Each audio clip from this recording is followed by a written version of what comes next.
All right. Hello, everybody. I think I accidentally hit the wrong button there while I was scrolling through, but welcome to another live stream. Midwestern Marx Institute coming at you. We got me and Carlos today.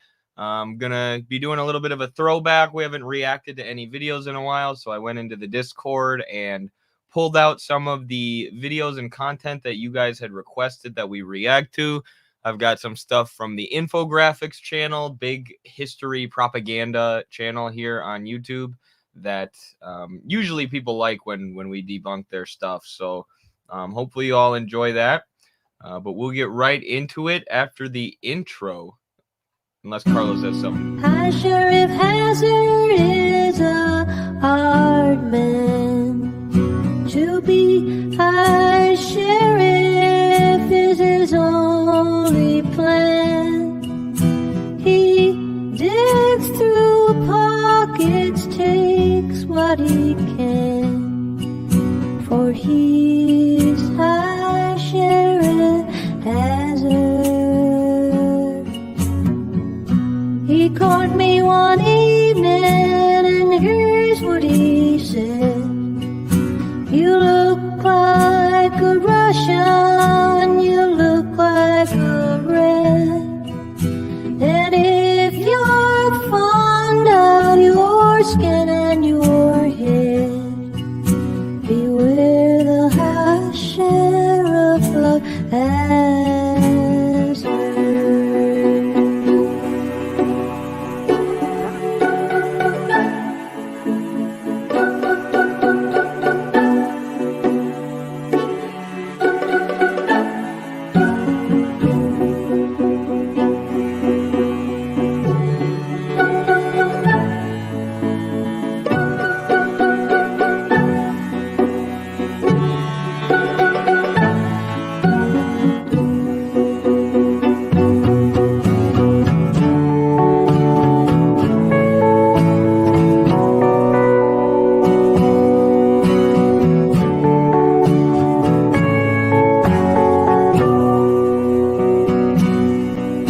The answer is simple, the answer is clear.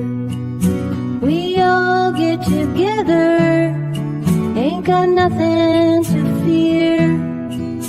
We throw the old bastard right out on his ear.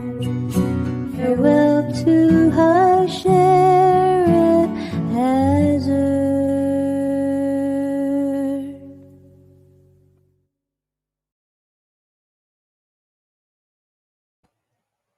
All right. How's it going, Carlos?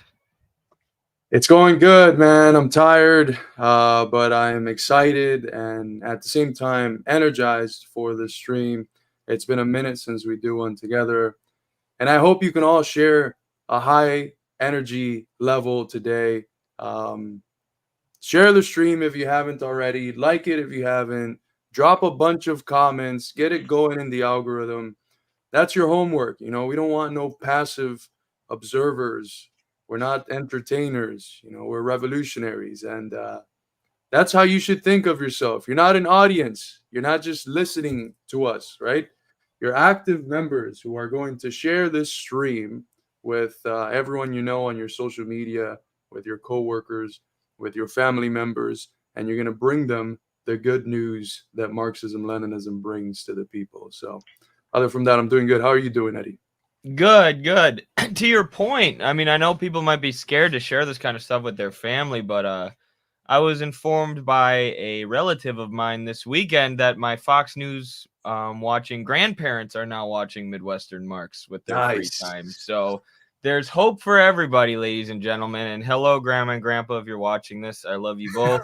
I hope you don't hate me after going through my YouTube channel. That about gave me a heart attack when I learned that you were watching our videos, but nonetheless, I'm glad that you are. Oh my God. we had hours of meetings today. I wasn't even a part. Carlos and I weren't even a part of one of the meetings, but hours of meetings digging through the very complex situation in Haiti, making sure that the ACP has the best position that we can possibly have on this issue. Obviously that's one of our main duties as leaders in the party, is to sort of lay out the party's ideological line. Obviously, that comes with input from the rank and file and whatnot. But I mean, that's kind of how parties work. You have the most theoretically advanced people at the head, and they're able to lay out the party line and help other members of the party understand what's going on, why the party's taking this position. So lots of work today, but I think we came out in a good spot. And yeah, I still got some energy left for this stream though, so I'm pumped. I need enough energy for the stream and for the weightlifting session I have to do after the stream. So I got to get the energy out from somewhere. You mentioned theoretical education. Guys, if you haven't already, there's limited spots. I'm teaching a class on Marxism Leninism. It's a 16-week course. I can't think of anyone in the past who has taught a course on Marxism Leninism of this nature. So I mean, sign up if you haven't already. It's like quite literally maybe not a once in a lifetime opportunity, but a once in like, I don't know, 2 years opportunity. And if you're in the party and you're going to be taking the party exam, which all of you have to take, I mean, this class is going to go over some of the basics of the reading list that you're going to be examined on. So take the class. If you're in the party, you get a fucking nice party discount. Excuse my French. And if you can't do the price but still want to take it, email us at midwesternmarks@gmail.com and we'll figure something out. I don't want to turn anyone away, but I also have to survive in this wretched capitalist existence that we're all in. So take the class. I put the link in the chat, and I'll also link it to the, I'll pin it to the first comment of this stream if you're watching this later. But take the class. You're going to regret not taking it. Agreed. I also want to say that we're doing, someone said congrats, Lenin. The ACP's got a celebration coming up for the October Revolution. So if you're involved with the ACP, reach out to Slava at the Ukrainian Socialist on X. Obviously, we can't just give away our exact location online because we don't want any turds to show up. So DM the Ukrainian Socialist for information if you're interested on coming. Haas will be there. I'll be there. It'll be a fun time to just hang out and talk theory, talk ACP, talk strategy, build those sort of real, genuine relationships and bonds that we need to continue to build within the party, which have already been building. It's so cool. Like, you know, I wonder, like, if we were just YouTubers or just TikTokers or just streamers, like, how many of those people actually get to meet their audience? You know, how many of them actually get to know them in person? It can't be that many. So that's been really cool, getting to know you all, getting to see your faces in person, hear your stories. So I'm excited to do more of that in Chicago. Absolutely. Contrary to the last Marxist, doing stuff online can be translated to actual political work on the ground. Maybe the last Marxist missed that one. But thank you so much, Carolina. I mean, no pressure. There's no need to have nerves. We're going to read it together. That's the purpose of it. Reading alone is very hard. But when you read together, especially with someone who could guide you through the readings, such as myself, and perhaps other students that are also going to be advanced in the class, it's a completely different experience. And you also get, for those that are in different time zones, you also get a recording of each class. So in case you have to miss one day, you're not just missing, a section of the class you paid for. You're getting the recording of every class.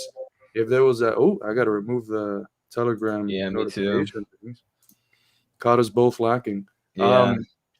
If there was a class you missed for any reason, you get to watch the recording. If you were there and wanted to re-listen to it, to take notes or whatever, you get to do that as well. So it's a really unique opportunity. We're going to go through the basic text of Marxism, Leninism in the first 8 weeks, straight Lenin.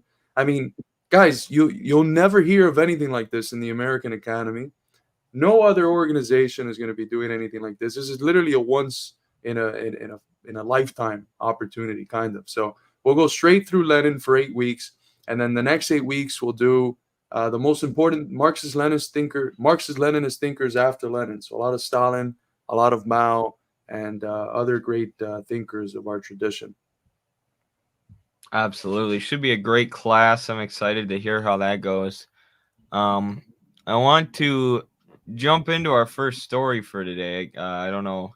I kind of missed this when it first happened. I mean, it was just a couple days ago, I guess. But how do I share my screen here? Right there. Yeah, Aaron Mate shared this. So the Israelis have been signing bombs. That's what the Zionists have been doing lately. They write the names of people that they don't like, either in Gaza or elsewhere, on bombs.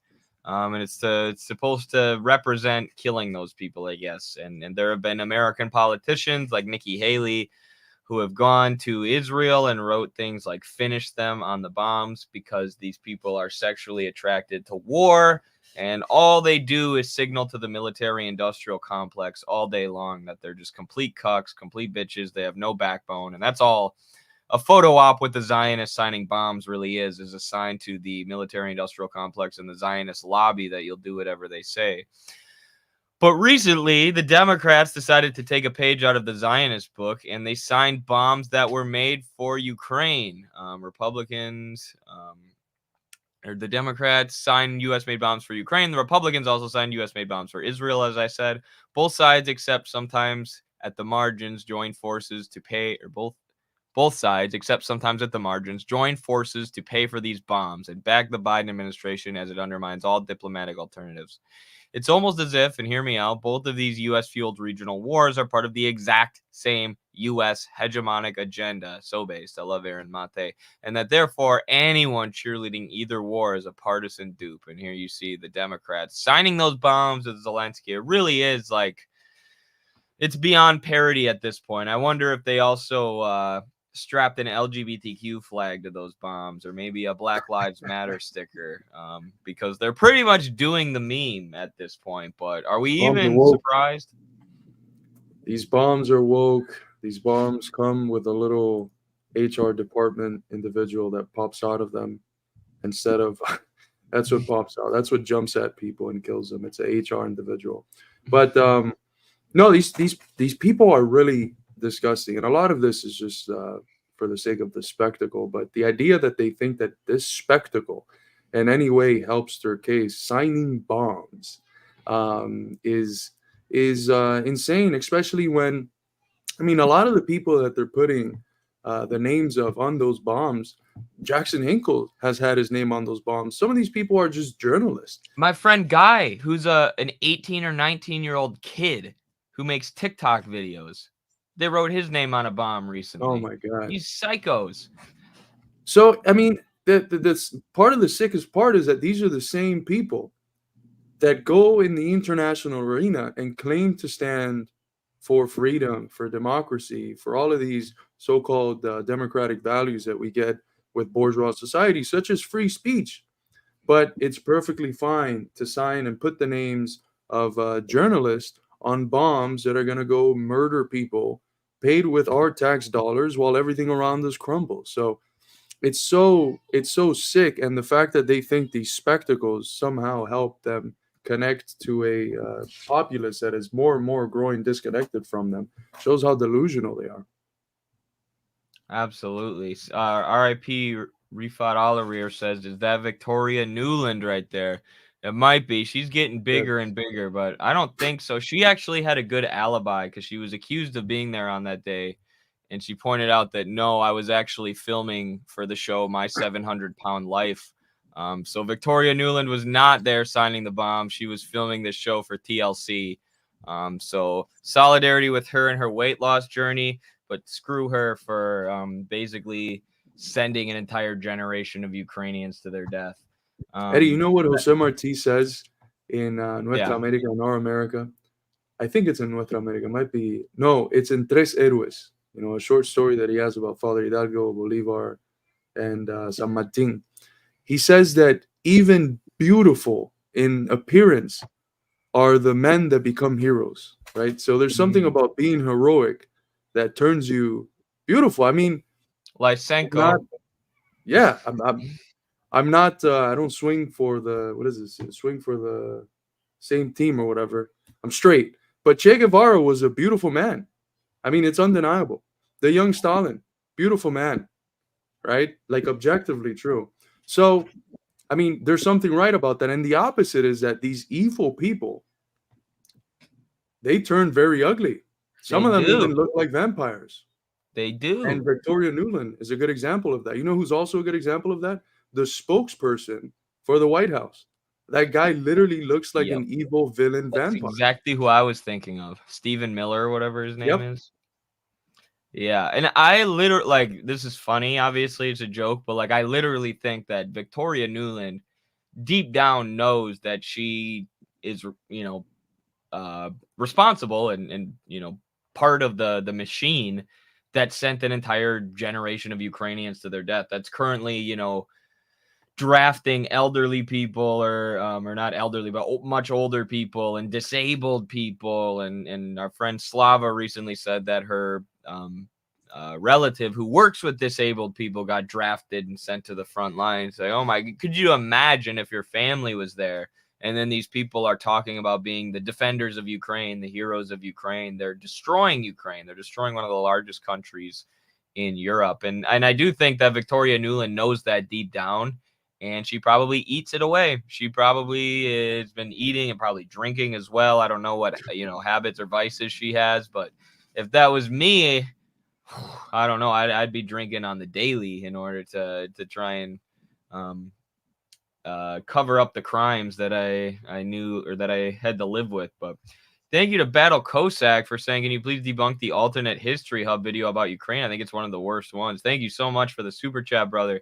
We will definitely debunk that at some point, even if we don't get to it today. I haven't heard of that one or that channel, but I had an Infographics video pulled up for today. I know they're one of the more popular ones. It's their video basically predicting what would happen if Russia invaded Ukraine before they did. And I wanted to go through and show how they lied about the historical context, but also look at their predictions for what happened and see how accurate they are. But the alternate history hub video seems like it'd be a great one as well. So thank you for the tip on that.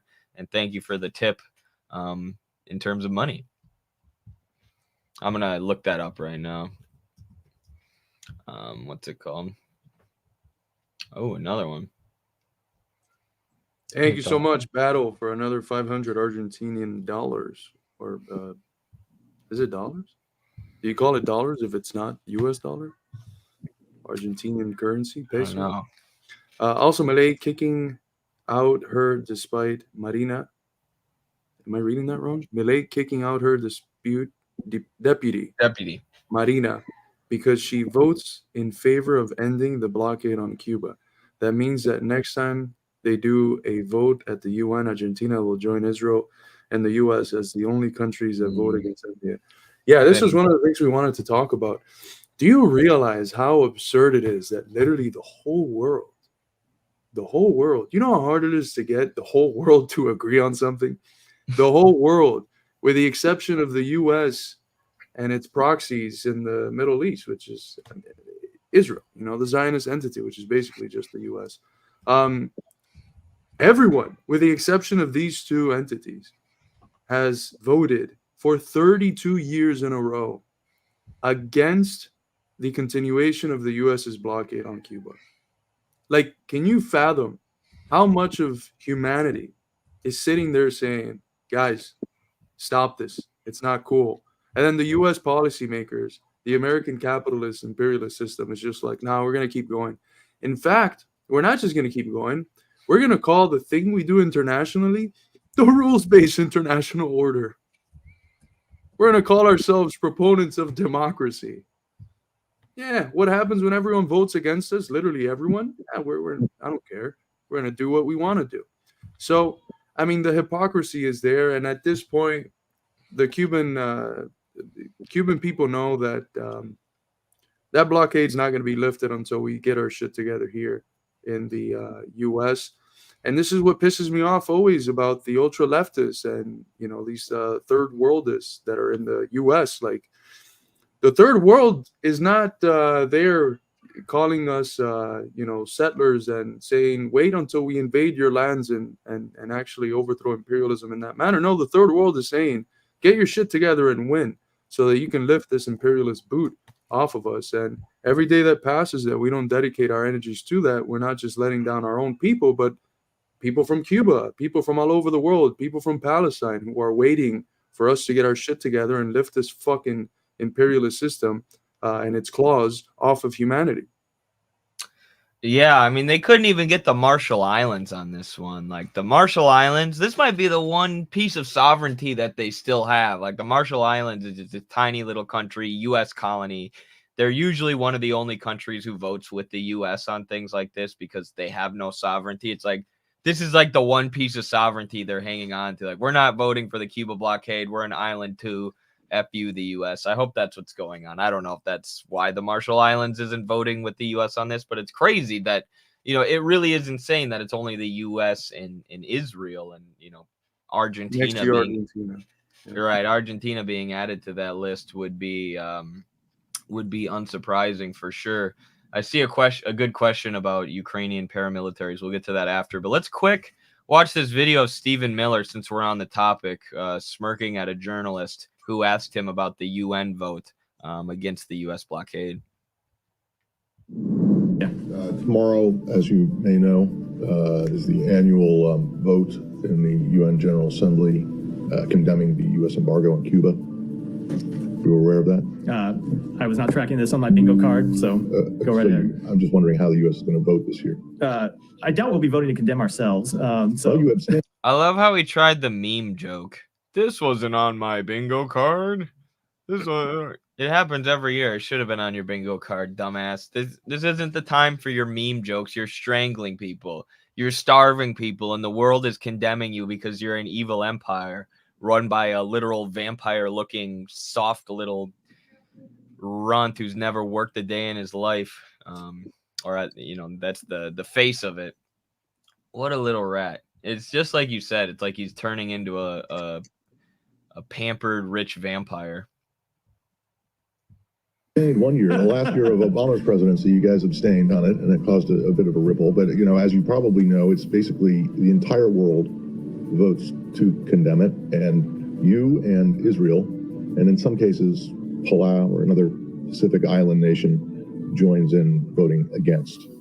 This year, it's most likely just going to be U.S. and Israel. So, do you have anything to say about, this yearly display of isolation on the international stage, at least in terms of this one policy? I'm sure I will tomorrow if the vote takes place, but no, not today. So, okay, thank you. Thanks, everyone.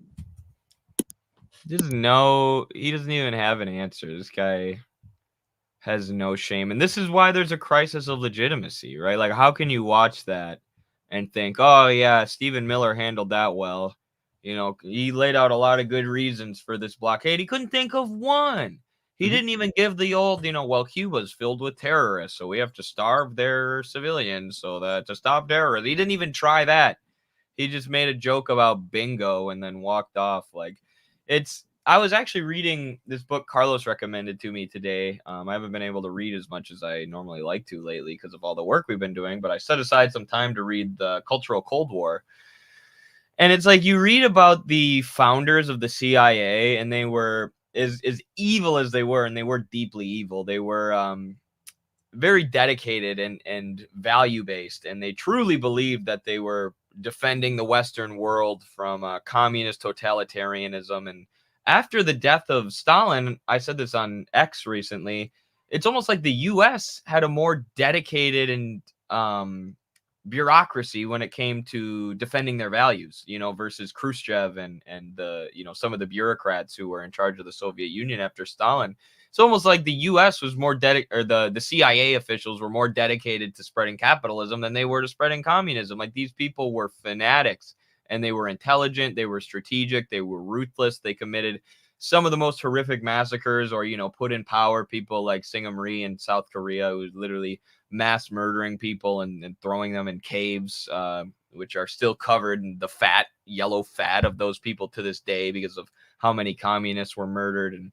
And nowadays, though, I don't see that from the U.S. State Department. I feel like these are the children of those people who are running the system, and they're weaker, they're more stupid, they're arrogant, they're egotistical. They think any challenge to the system is possible. They think that their power is entrenched. And we see that with their policy towards Russia, China, and the rising multipolar world. They don't see the writing on the wall of, hey, maybe we should just start trading with these countries and stop trying to keep them under our boot so we can just rob them blind. No, it's we will, either we get to keep our position as the dominant global hegemon, or we'll have nuclear war if that's what it takes to maintain our top spot. But these people are so unimpressive. They're so stupid. They're not even good at lying or maintaining the lies that have been laid by their predecessors, the ruling class of previous eras. And also a lot of the people in the CIA, I know we talk about this a lot, or our friend Jackson talks about this a lot of them were Trotskyites.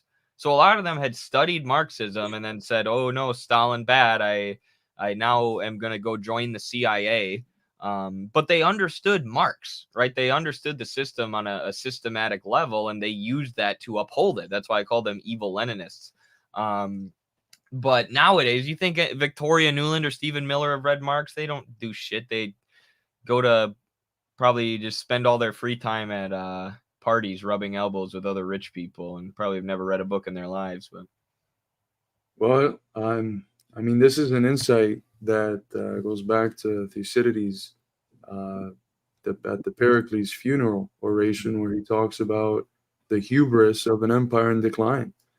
These people still think they're good to go, but everyone is seeing the world that they held strangled free itself little by little, and they're gonna wake up one morning and realize, holy crap, I gotta smell the coffee. And what's interesting is that even there, what is Stephen Miller trying to do when he brings up the bingo card joke?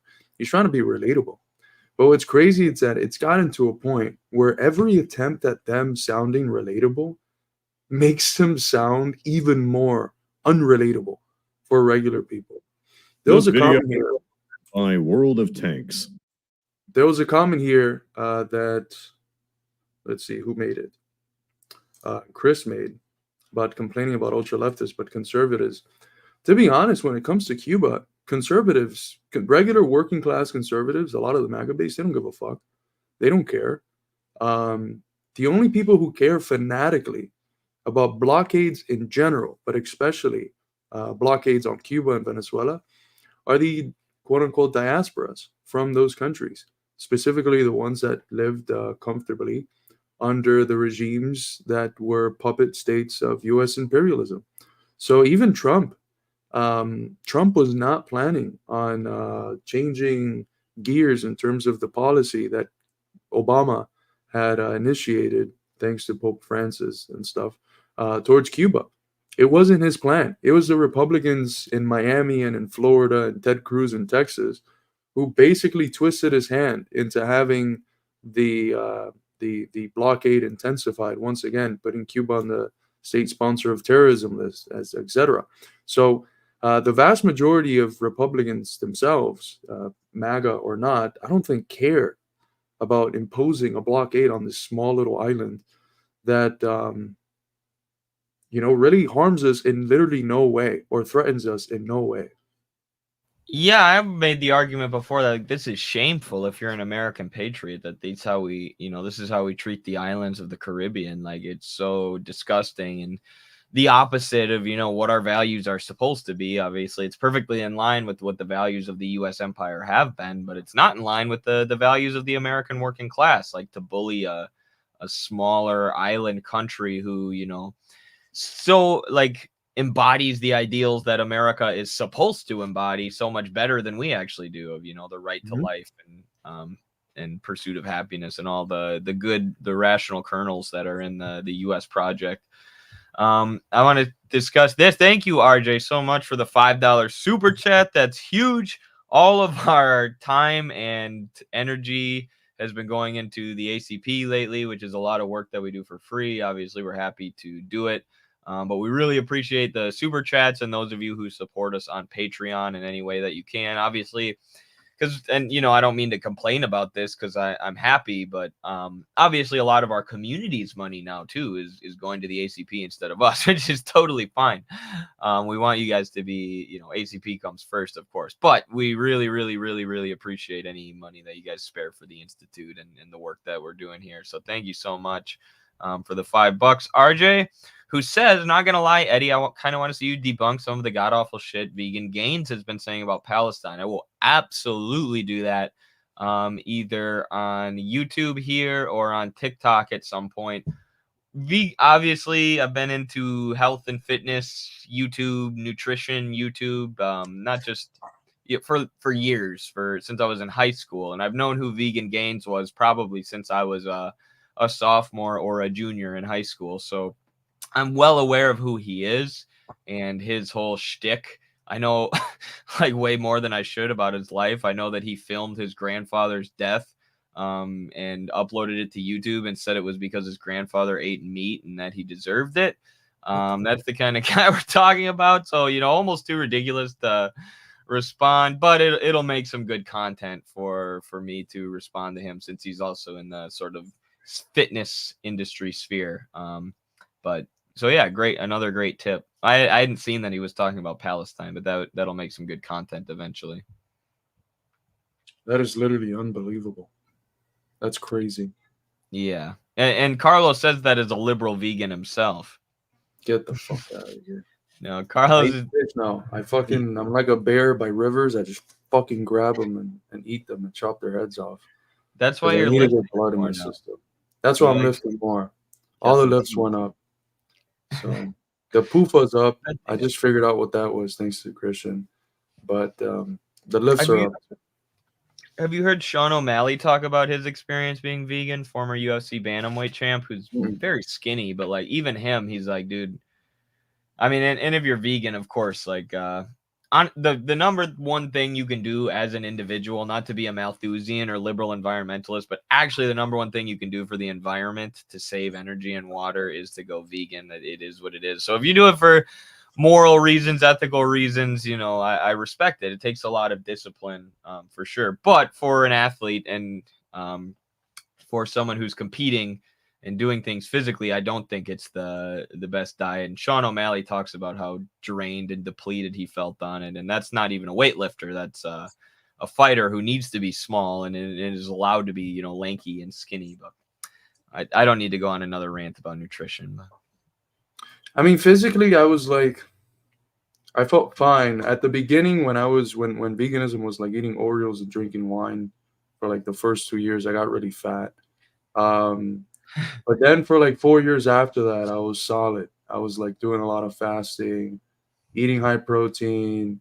And then I did vegetarian for like 2 years when my wife got pregnant. And now I eat fish like a bear. The trajectory is heading back towards like I only eat steak whenever I go out, but hopefully not, man. But yeah, it is what it is. Yeah, I'm glad you're eating fish now, man. I think it's gonna be good for you.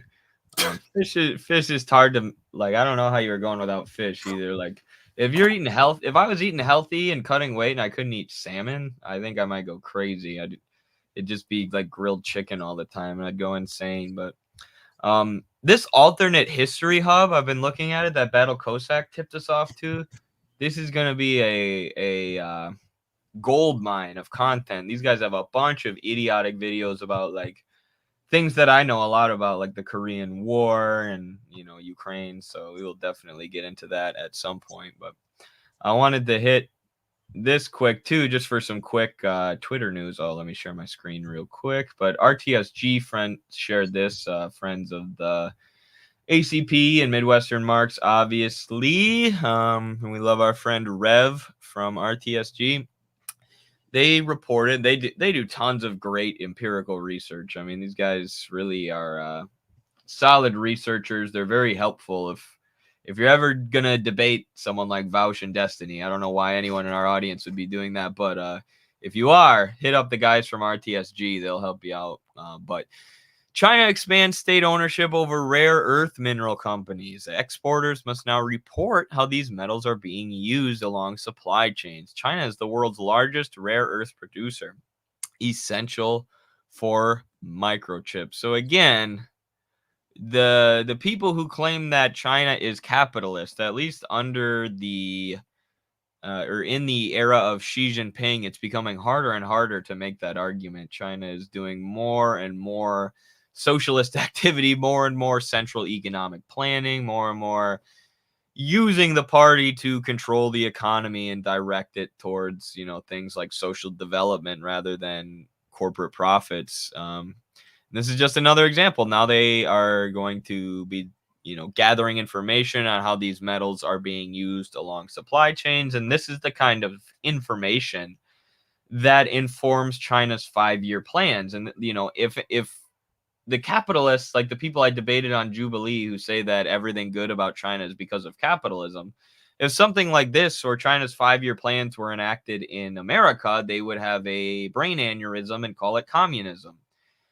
Because that's what it is. It is socialism. It's planning the economy so that everything can be optimized for development and for the people rather than for profits, because they don't want these new rare metals to be used for capital accumulation if they are solely. And they probably also don't want the U.S. Or U.S. corporations getting their hands on these first. Guys, if you ever get asked or if you ever get told, everything China has done and its growth, it's because of capitalism, just say, damn, for real? All right, well, sign me up to the Capitalist Party promoting that. Let's do that right now. Because I've never been able to hear a good response to that. If they're capitalists, all right, let's do it. Let's do what they're doing. It's a way of coping. Whatever doesn't work about the current system is socialism. Whatever does work about other socialist societies, it's because of capitalism. It's just a way of coping. They can't face on to the reality that China has developed because of communism. The same reason why the Soviet Union was able to take a feudal, agrarian, backward society and in 20 years, 20, 30 years, make it a superpower that was able to defeat the Nazi war machine. Contrary to what every single expert in Europe expected. They all expected the Soviet Union to be trampled over in weeks, and the Soviet Union won. So that's the power that communism gives people. Yeah, no kidding. I was watching The Third Reich, this World War II movie with my roommate. And I was like, Hollywood is banned from making movies about. There's so many World War II movies, right? And Hollywood is banned from making movies that make the Soviet Union look good. There's a few Soviet World War II movies, but they're like The Death of Stalin, they're like comedies. And I'm like, dude, that is where the good stories are. That there's no crazier story than having a revolution in 1917, industrializing your country, and then scoring the upset of the century on Hitler and, sacrificing 20 million people to do it. But there's so many movies, painting the U.S. as the hero. There's so many D-Day scenes in American cinema. Saving Private Ryan, this, fiction story or, very loosely historically based story. I mean, it's a fiction story, very loosely based on, D-Day. But the real movies should be made about the Soviet Union and what went on there. I mean, the Third Reich is an interesting movie. It's about, pre-World War II Germany, the way they suppressed and murdered and silenced the communists in order to let the fascists take power. It was about the economic conditions in Germany following World War I. A lot of very interesting things in this movie, but it's like, shit, why are there not any of these about Russia?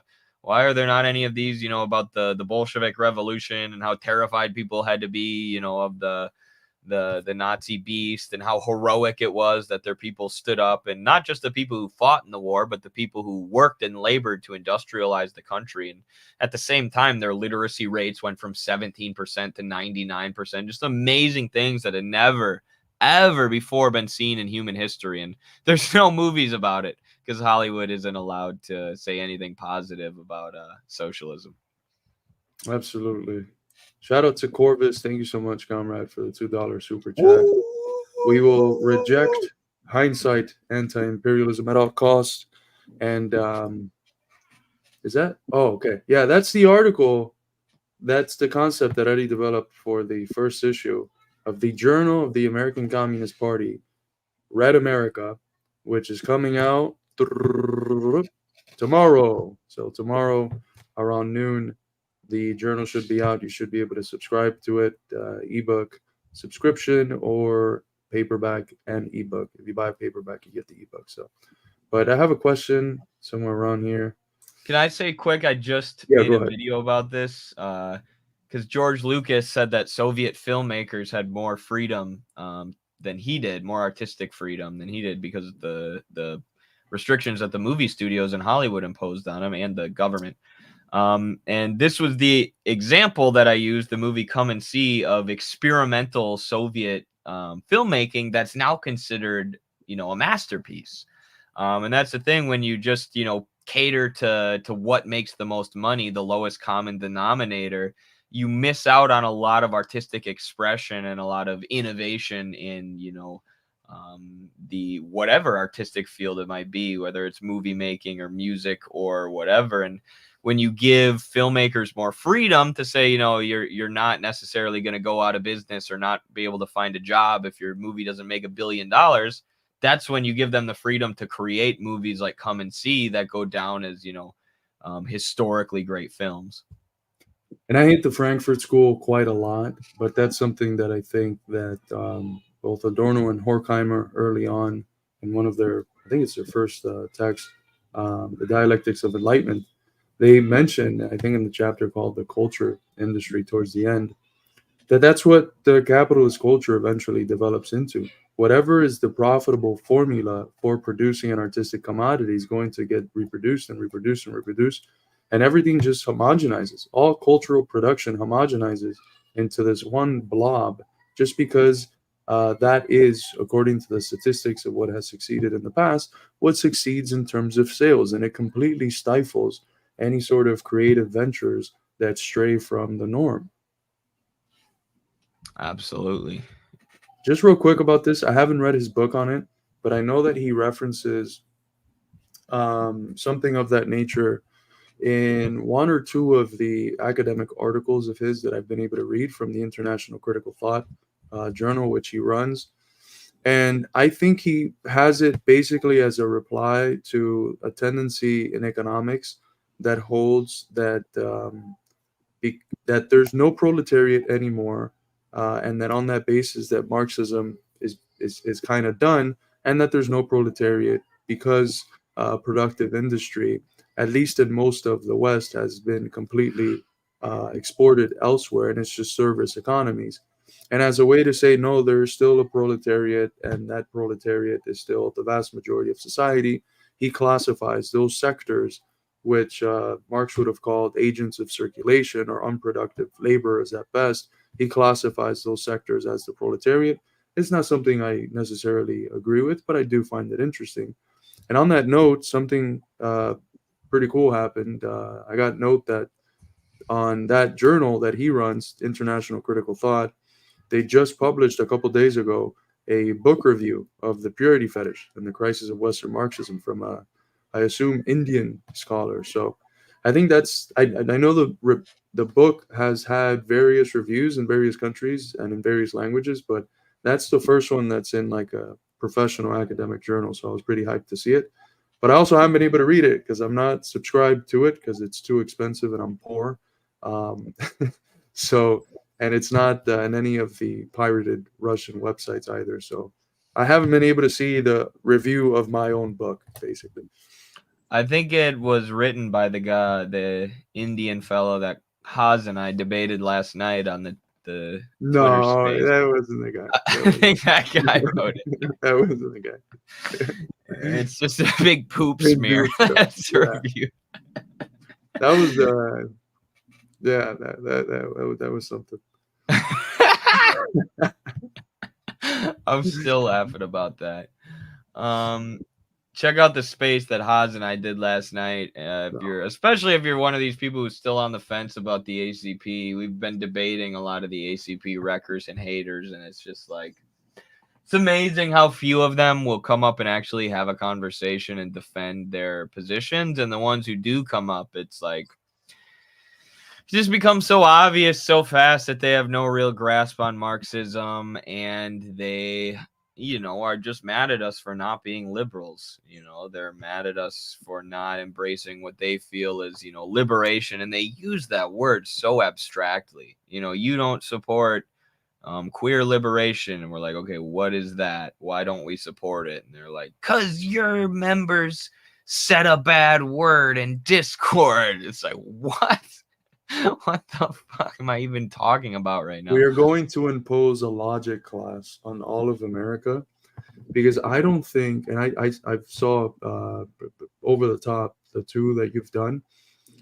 We have a real crisis of argumentation. Mm-hmm. I don't think our haters even know what an argument is. They don't know what premises are. They don't know how to build up something like an argument, what the components that make an argument are. It's just a conclusion that they work backwards from on the basis of feeling.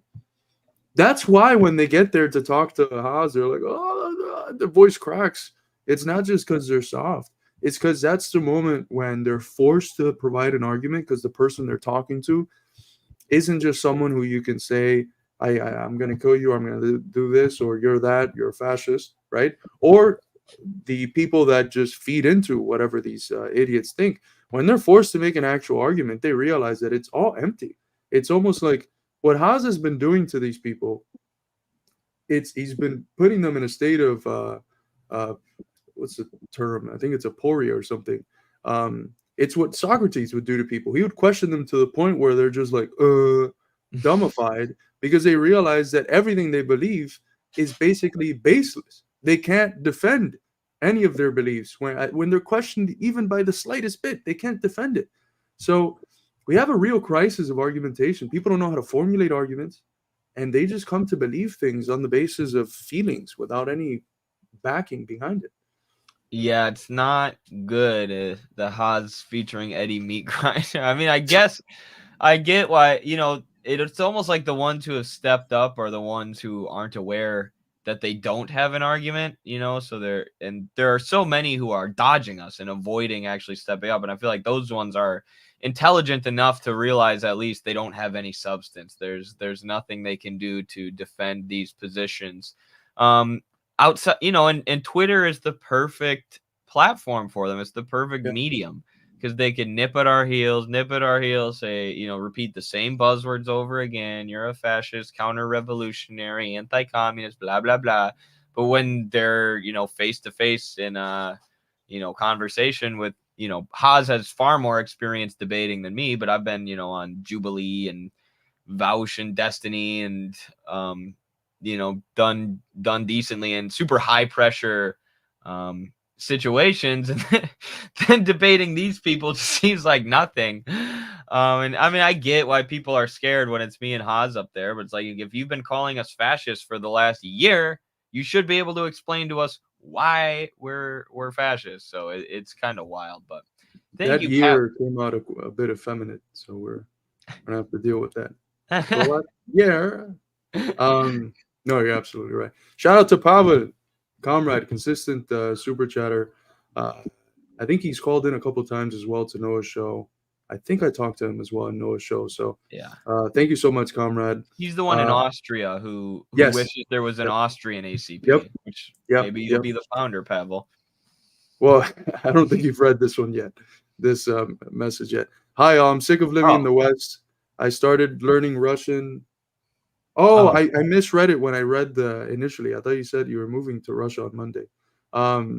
That's why I said what I said previously. I started learning Russian on Monday. How do I prepare? Even in Europe, if the U.S. lights the Middle East on fire, complete breakdown of global supply chain, movie recommendation, They Live. Well, I'll start by the end. I love They Live. They Live is amazing. And look, I hate Zizek. That's not true. I dislike his political opinions. I hate Zizek. Eddie hates Zizek. I still enjoy reading him. It's a secret pleasure of mine. But his analysis of They Live in A Pervert's Guide to Ideology, the film, which is hilarious. He just inserts himself into various movie scenes and just analyzes it with a sort of triad of Lacan, Hegel, and Marx. His analysis of They Live and ideology is really good.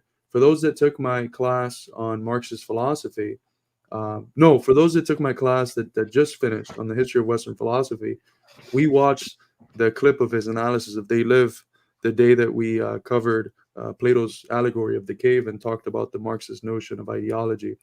As far as the other stuff, man, Oh, that's what would you reply to that, Eddie? That's a tough situation to. It's always hard for me to talk to Pavel, you know, because I understand his plight so well, because it's where we were 4 or 5 years ago. Yeah. And it's like, you know, I can't tell anyone to follow the exact same path as us, but the best advice I mean, learning Russian is really cool. The best advice I could give is study theory for yourself, and educate people, and then bring, you know, you don't need to form a party. We're resistant to forming a party forever until it became a political necessity. But you can, you know, bring competent, dedicated people around you and help educate them theoretically and educate yourself theoretically. And you know, you have to try and look at things scientifically, and you know, look at the working class as in your country as an entity, and you know, what can you do as an individual for that working class? You can raise the level of consciousness, you can raise your own level of consciousness, and you can, you know, organize your own community or get involved in your own community. And you know that a community group that you could potentially form, you know, would be what we would call, or what Marx would call, a working class combination. So this is what I mean by looking at it scientifically. Just, you know, imagine the working class aren't individuals, they're like elements or something, and you want to bring them together, you want to unite them so that they can be stronger. And again, you know, it might be 10 years before, you know, a real Austrian Communist Party emerges from that. But the more working class combinations you have, and the higher level of theoretical education that those combinations have, the better off you're going to be, and the more likely you'll, you know, be to eventually form a party that can act as the fighting force for the working class. That would be the best advice I can give.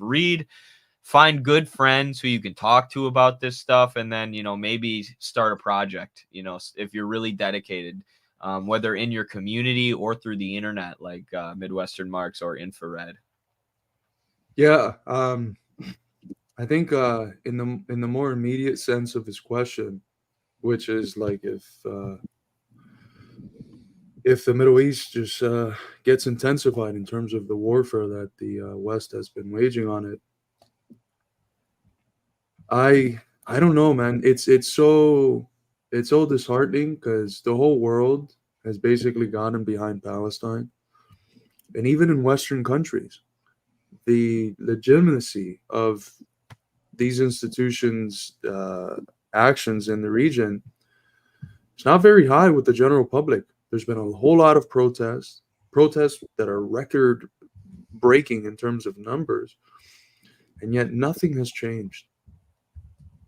Yet nothing has changed. You know, if you would have asked me, just given the actions and the discontent of the people in relationship to Israel's genocide since October 7th, whether it would have kept going, I would have said no. They would have changed course very early on, but nothing. They've just palante, as we say in Cuban, forward, forward.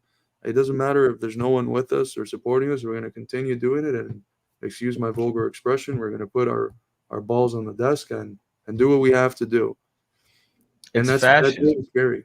It's fascistic. That's why, you know, these people that are like, Trump is going to bring fascism. Man, fascism is here. We're seeing a genocide unfold.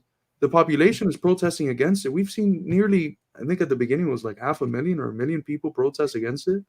Nothing. It's incredibly disheartening. And the only way that you can actually win is by winning in the full sense and by conquering state power. That's the only way you can actually beat them.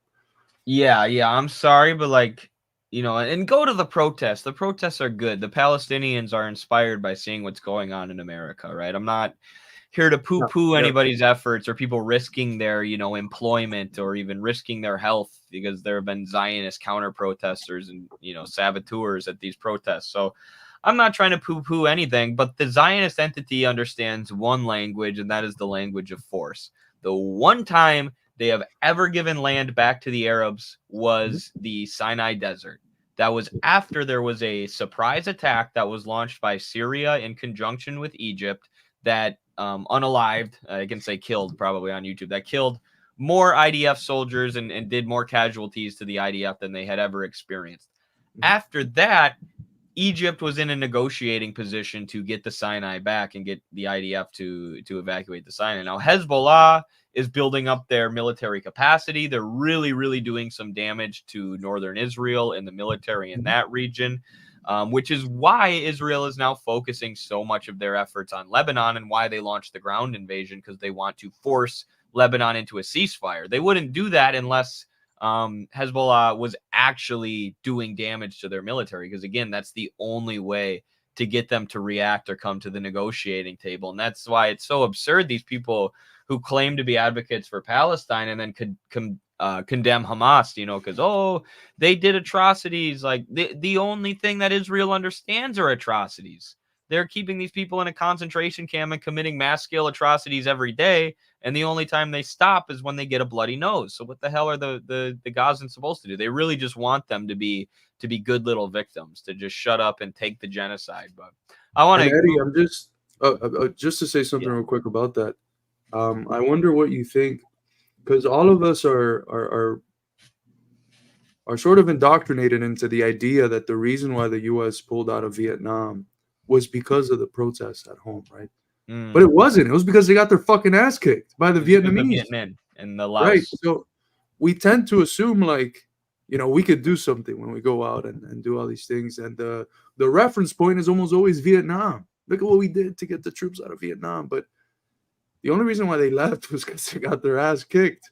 And I can't personally think of another example where these mass protests actually led to the U.S. pulling out of any war that it was waging against other people. You have to threaten their power. It's the only thing they understand. Well, Red Maze, $200. Holy shit. I don't even know what to say when we get donations like these. Like, that's just so much money. And life is so hard under the system for the vast majority of us. And paying bills are so stressful. So the fact that anybody thinks highly enough of our work to give $200 is like so inspiring. And this is the kind of shit, like, I get up every day and I'm like, I'm going to work my ass off to do whatever I can, because I'm not working a 9-to-5 job. I am doing other, I'm coaching wrestling and, working. But, half of my day at least is dedicated to Midwestern Marx. And this is the kind of stuff that inspires me, and I'll never... This is why I say things like I would, and I hope this never happens. I hope I live a long and happy life. But, this is the reason I would like die for the ACP. And it's not, when I say the ACP, I mean the members and the struggle to make this country and this world a better place. Like if nobody cared about Midwestern Marx, if there weren't you guys, the viewers who cared about this and were putting your actual material time, energy, and money into this, your resources into this, there's no way we would have the same motivation and inspiration that we have. And who knows if we'd still be going. It's all because of you guys. And I hope you know that we do everything we can to use every cent of your money productively to advance the class struggle in this country. But thank you so much, Red Maze. I'll let Carlos comment before I read the super chat. No, incredibly thank you. Incredibly thankful. I mean, Thank you. I don't know how to speak English, like from cave. No, thank you so much. I second everything that Eddie said. This system like really wears all of us down, and it's been a blessing to do all the work that we've done, specifically in the last few months. But economically, like everything we've been able to do has been out of pocket. Like that's some of us have gone in debt in order to fund the things that we've done.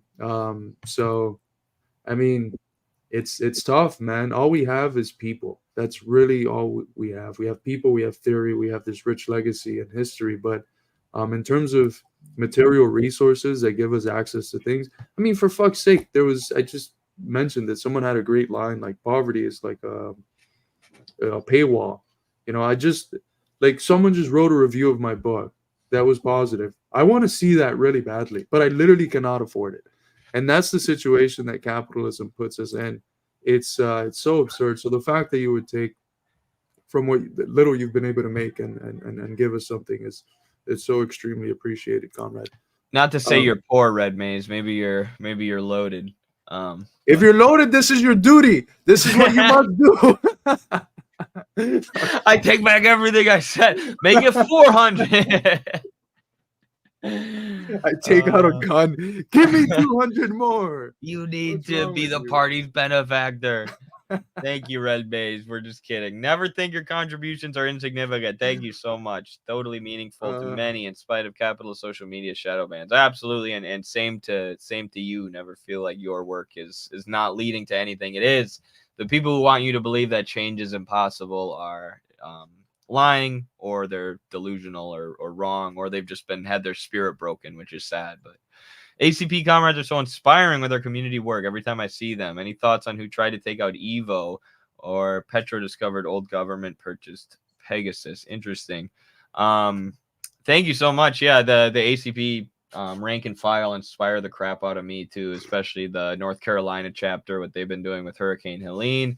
It's really amazing. And, all across the country, even here in Iowa, we've got probably an abnormal amount of members for the size of our state, because I got a bunch of my communist buddies to join. A bunch of my wrestling buddies to join the party. But, even seeing what we're doing, like the streets of my town, my city have now been like cleaner when I go out for runs. And I'm like, wow, that's we're making a dent. And it does, not seeing any trash on the streets, I feel like does have a psychological effect. I mean, I notice it because I know that we cleaned it up. So it makes me so happy to see that, the streets that we hit are clean. But I think overall, who feels good when they see garbage versus, and studies have proven this too, that, humans need to like see greenery. We like need to see nature in order to keep our hormones and our brains in balance. And it makes us happier to spend time in, what they call the biosphere. And, a lot of civil engineering under capitalism isn't designed based on human happiness and stuff. But anyways, it's good. It's really inspiring to see anybody making any kind of dent in that with their actions, right? Not just with their words. And we talked about PSL, and, we'd be definitely down to unify with PSL on anti-imperialist causes. But they recently sent a letter to FEMA urging them to do more to help the hurricane victims in North Carolina. And some of our chapter members were responding to that and being like, you guys have way more resources than us. Come help us. Come to help us with your actions. What the hell does a letter do? So, not to, make this all about trashing other people or other organizations who do, good work in addition to the stuff we disagree with about them on. But what I love about the ACP is that they're showing stuff with their actions. It's a very stern letter. That's hilarious, Daniel. Any thoughts on how to try to take out Evo? I'm sure there is some kind of US OAS involvement or support for one group, but it seems like there's also factionalism going on within the MAS, which is unfortunate, between Arce and Evo, which of course the US State Department is going to seize upon. And this is one of the reasons that we say Bolivia and Venezuela are incomplete revolutions. It's amazing what they've been able to do through the electoral system, through the unions, through the mass organizations and community organizations that they've been able to organize and mobilize. But, it's they still allow regime change agents to run around in their country. They allow for, multiple parties, and they allow for splits within their own party to become public and to become, to turn into a literal coup. And it's, a Marxist-Leninist party, you'd like to think, would nip these things in the bud. And democratic centralism would prevent a lot of the problems that MAS is currently experiencing. And this is, I'll support the Bolivia. We're saying this constructively. We're saying, we support you in your struggle for socialism. We support your working class. Damn our bastard government that's trying to tear down your socialist project. But here, this is maybe some tips for how to better defend against the empire. Because anytime the guys that we haven't, but I think it's almost commonsensical. You have to be deeply ingrained into the bourgeois paradigm of what democracy is to think that allowing these rats, because when they serve imperialism, that's what they are, or worms, to follow in the tradition of Marti. You have to be deeply embedded in the paradigm of bourgeois democracy to think that it's more democratic to have an order where these other political factions that are anti-human, anti the populace, can exert some form of political influence just for the sake of thinking about democracy as multi-partyism. You have to be like deeply embedded in this pseudo conception of democracy, because it's far more democratic, it's far more free to not have a society with provocateurs like Guaido, with people like the Janine Añez and her whole fascistic ilk, trying to overthrow the gains of the Movement for Socialism party in Bolivia. And as far as the attempt, I haven't seen anything as to who it was. I know there have been tensions between MAS. I don't think it was from an Arce faction of MAS. I mean, the tensions have That would led. be pretty crazy.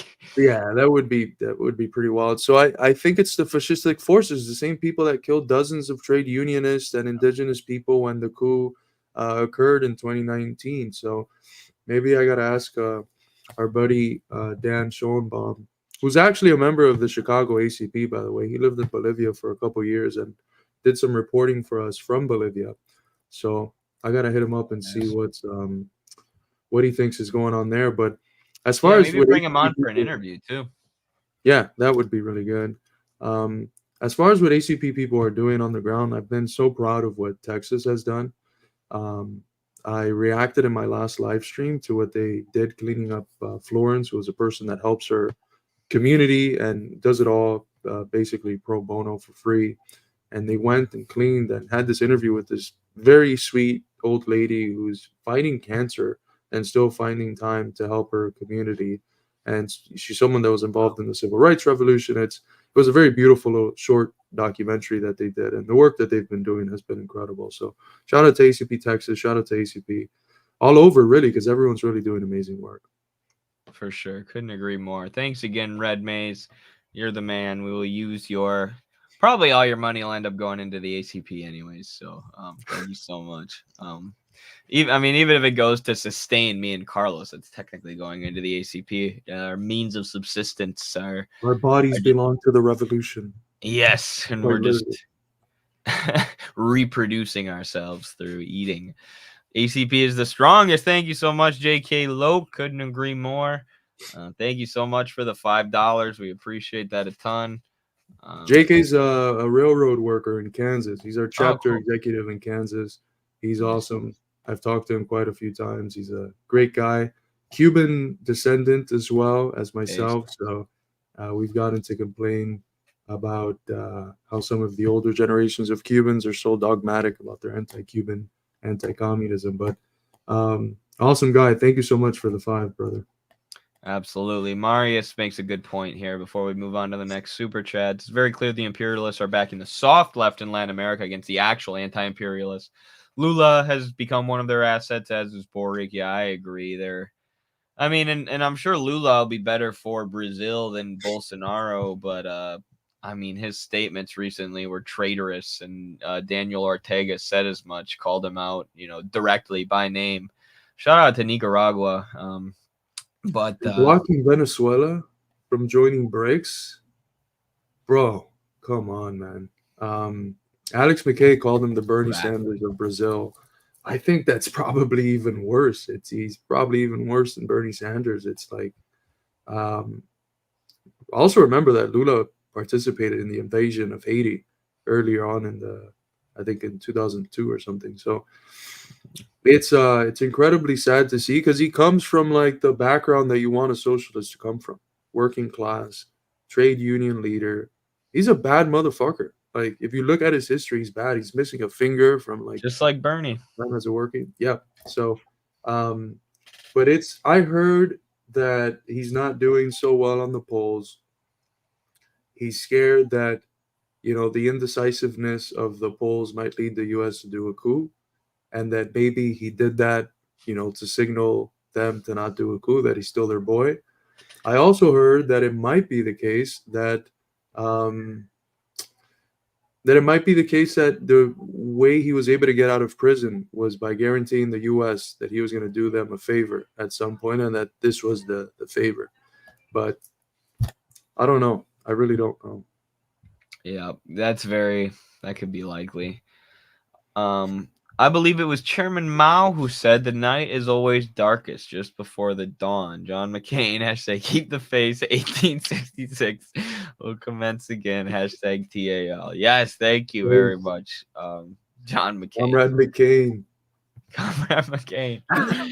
Yeah, that reminds me of there are weeks where decades happen and decades where weeks happen. Like nobody, 10 years before the Russian Revolution or the Bolshevik Revolution thought there was going to be a revolution. It's amazing how fast things happen, and there is an aspect of spontaneity to it, but that's where you have to have a party and put in the work to be organized to meet that moment of spontaneity. There's a quote in sports like luck is when opportunity meets dedication or something. Discipline, It's like I think. discipline. Yeah, like if you work hard and if you're ready, if you stay ready and you prepare diligently, then when the opportunity arises, you'll be ready to seize it. And that's You know who said it? Who? It was actually not a wrestler. It was a bodybuilder. Who? The king of legs. Oh, Tom Platz. Tom Platz. It was Tom Nice. Platz. I didn't even Yeah. know that. Happens to be my favorite bodybuilder of all time who made that quote. All right. Really? I've been Yeah, I've my been really favorite, bro. liking He's Lee Priest. awesome. Lee Priest is a bad motherfucker. I like Lee His Priest a arms? lot too. Oh my god. He was He a had the G. nastiest arms. He had swag too. Like he just looked cool. He's got that one picture with Tom Platz. Yeah. It's like an epic photo. I was in a Mike Mentzner mood for like 6 months, and then I switched off of it thanks to Dr. Mike Israetel. So, do you follow him by any chance? Who? Mike Israetel. Mm-mm. Oh man, he's awesome. He's hilarious. He's so funny. He just retired from bodybuilding, but he's a coach and he's actually a doctor, so he's really smart. But he says the most obscene things ever. A lot of those guys do. I'll have to look into him. Here's the picture. Oh yeah. I've seen that guy. I've watched him. Yeah. I just looked up Mike Israetel. I've watched a lot of his videos. Yeah, he's funny. He's smart as shit though. He's very like he'll just tell you exactly what he thinks. It's funny. Yep. Here's Tom Platz and Lee Priest. Lee Priest is in the front. Tom Platz is in the back. It's one of the most badass bodybuilding training photos ever. And there's a picture of him when he's 19. He looks disgusting. It looks like he's a bodybuilder in his 30s. It's just genetics. It's genetics mixed with discipline and training, mixed with a good diet and a lot of supplements. Creatine in a syringe. Yep, really highly concentrated creatine. Pavel says the first step is education. Absolutely. Yes. I couldn't agree more, Pavel. That's what the Dominican communists told our friend Kyle when he was there. He's like, what you guys should do is just get a group of people together who educate others about theory and elevate the level of class consciousness. And then out of that, a party can emerge. And it's actually what Infrared and Midwestern Marx kind of did even before we knew that strategy was a thing. But liberalism and social democracy are disease. I agree. I blame those for brain rot in Europe. I 100% agree. I'm currently middle class, but I'm well aware that I can be poor tomorrow if things go bad. Yeah, that's what Noah calls reproletarianization. I'm glad you're able to be middle class. That's good. But yeah, liberalism really is a disease. It infects people's minds. It prevents them from thinking and seeing things clearly. It posits itself as being objective so that liberals, are told to think you don't even have an ideology. You're just seeing the facts, which is completely ridiculous. Everybody has an ideology and a worldview. So it's really a fetter on all of humanity, whether it be on production in general or intellectual production or artistic production, as we were explaining earlier. And what did the Marxist-Leninists call the social democrats? They put terms on things for a reason. They were the social fascists, the moderate wing of fascism. And that's what a lot of them seriously are. When you sit back and you see the sort of creatures that attacked Emery, and you think, well, what sort of individuals did this in the past?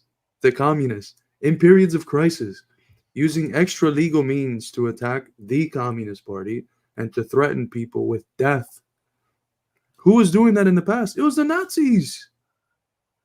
It was the black shirts, the brown shirts, people of that ilk.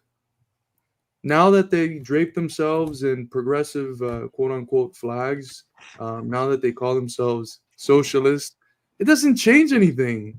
They're acting objectively as fascists.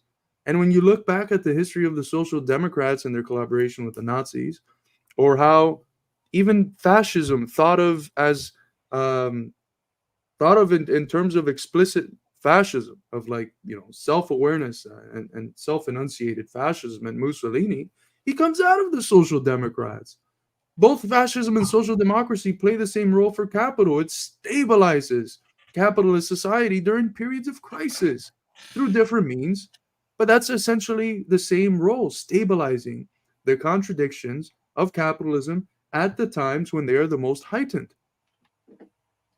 Yeah, it was also the example I always give is the Social Democrats gave the fascist elements of the German Freikorps, Karl Liebknecht and Rosa Luxemburg's location. And what happened in Germany then? The communists, I think Carlos is having a laugh attack. I think I said Karl Liebknecht's name wrong, or something. But Carlos has the self-control of a toddler. We know this. Smart philosopher, but dumb as hell when it comes to anything else. But it was the Social Democrats who gave away the location of two of the most valuable communists to the what would end up becoming, or a lot of the Freikorps elements ended up joining the SS or Hitler's Nazis. And so the Social Democrats openly collaborated with the fascists, prevented the communists from coming to power, and allowed the fascists to come to power. Like, that's the role that they play, especially in decisive moments. There's a great two-part movie on Ernst Thälmann. Yeah, I've seen the scenes from that. I just saw it recently because Kyle was able to find some bootlegged version with the translation at the bottom, translated subtitles. It was amazing. One of them is called Son of the Working Class, and the other one is Father of the Working Class. The first one is when he's rising up and becoming, eventually the leader of the Communist Party, and the other one is when he's in Congress, in the Bundestag, and eventually it ends with like him getting killed. But there you get to see how intimately these social fascists, the Social Democrats, collaborated with the government and also to a certain extent with the fascists, and facilitated the rise of fascism after the communists repeatedly went over to them and said, hey guys, these Nazis are really bad. We have to come together and fight against these people. And they repeatedly said no. And today they have the audacity to blame the communists for the lack of unity against the Nazis. So it's completely hypocritical. And the same way that the Social Democrats that we see today act, it's how they acted in the past as well. I just read Vingles wrote to write origins of the family, private property, and the state today. Given all the advanced stage of our current mode of production, how would he assess the overall dialectic of Hawk Tuah? I think he would go on the Hawk Tuah podcast, Yes. and probably lambast third wave feminism as being a capitalist, bourgeois, fake liberatory philosophy. And the Hawk Tuah girl would agree with him and add brilliant historical insights that Ingalls overlooked when he was writing Origins. I agree fully with that assessment. It's factual. Thank you, Abolish Native. Fact checked by real American patriots. I'm trying to get on the Hawk Tuah podcast to reach her audience and just to see what the left like. I'm sure they'll find a reason to be mad about it, so that would be ideal. Thank you so much, comrade. Yes, thank you, Abolish NATO. Red Maze, another $5. Thank you, Red Maze. That makes it $205 for the day. You're the man. Thanks, bro. Thank you so I'm much, working comrade. class. I drive semis. My money is hard earned, but Midwestern Mark's message is worth it. That's so badass. Thank you, man. I know a lot of people in trucking. Yeah, it's a difficult work, but honorable work keeps the country running. One of the most vital industries in the country, an industry that has the potential to shut everything down. Yep. If it's organized thoroughly enough. So thank you for what you do, and keep fighting a good fight. Red Maze is our sublated Dust James. That's what it Yes. is. It's official. Thank you so much, comrade. ACP needs to recruit Sam Sulek. There's another good one in there, I think. If ACP works as hard as Tom Platz on legs, communism is inevitable. That Facts. should be the goal. That was basically Eddie's speech, by the way, I think. It was Tom Platz and Marx synthesized was my speech. Yes. It's like when you feel like your legs are gonna fall off, that's when you have 10 more reps. Thank you. The West is red. $10. Thank you. Big super chat. What is going on in Bolivia between Arce and Morales? Thank you so much for asking. It's just regular, like both of them want to be leaders. They have, slightly different visions for how to move forward in the country. There's probably there are sections within the MAS who are more loyal to one or the other, but I mean, Evo should have been the president, right? He was undemocratically ousted in a fascist coup, and now, Arce was able to step up and fill his role for a while. But now that Evo's back, it seems like Arce wants to sort of be the head of the party. And I don't know. I mean, I don't know the MAS well enough to say what's best, but it seems like, Evo should be the leader since he was undemocratically ousted by fascists, but I don't know. And there's also class differences at play. Arce is someone who's professional, well-educated, comes from a sort of middle-class background, and Evo's proletarian to the core, indigenous proletarian to the core. And I think that has been the divide in the party between the old loyalists of Evo who read Arce's policies as a reflection of his class background and as various forms of capitulation to the system. And then the others that see Arce's policy as a sort of pragmatic way to move forward. Statistically, one of the things that I've heard is that the growth that we've seen in Bolivia since Arce hasn't reflected itself to the levels that it was before. So not that it hasn't at all, but to the levels that it was before, in an improvement of the living conditions of people. So stuff is getting reinvested in sectors that are important, but when the MAS was around, it was getting invested. I mean, when Evo was around, it was getting invested in other sectors that were more influential for the people. So I don't know which side is right, but I've hoped from the beginning that sort of splits wouldn't happen and that they could get their shit together, but we'll see. Yes, we will see indeed. Great questions, though. We finally made it through all the super chats. You ready to do this infographics video for a bit, Carlos? We're not going to watch the whole thing. It's like 20 minutes, but... Oh, Lord. You ready to do some debunking? Yeah, let's do it. Let's do it. Thank you, everybody. We will get to super chats. Either if you send us any super chats while we are talking about this, we'll get to them as soon as possible. Appreciate all the people who sent them already, but I saw this video recently. I know some of my videos debunking the infographics show have been some of our most viral on the channel. The infographics show is one of these giant YouTube history channels that's just pure liberal propaganda. Some of these channels have direct connections to the U.S. government, the NED, various NGOs. I don't know about the infographics channel in specific, but this video was the one that they posted before Russia launched the special military operation in Ukraine, predicting what will actually happen if Russia invades Ukraine. So I figured we could dismantle their usual historical revisionism and lies, but then also make an assessment of the predictions that they made here now that we're 2 years deep into the SMO. But Yeah, we won't watch the whole thing, but should be fun. 100,000 troops stand ready on Ukraine's border with Russia.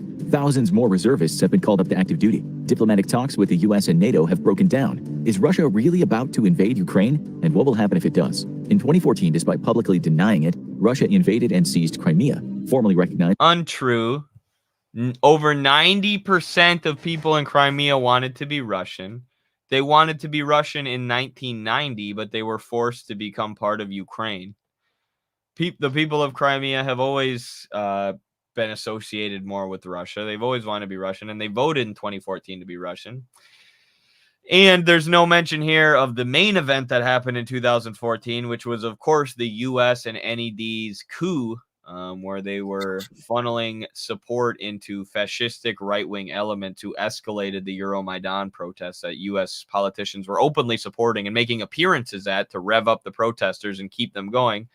And the fascist elements that they funded and armed were able to escalate these into a violent coup that overthrew the Ukrainian government, put in power a NATO puppet government that proceeded to add openly neo-Nazi groups like the Azov Battalion to Ukraine's actual military, which would be like us adding the KKK to our military in the United States.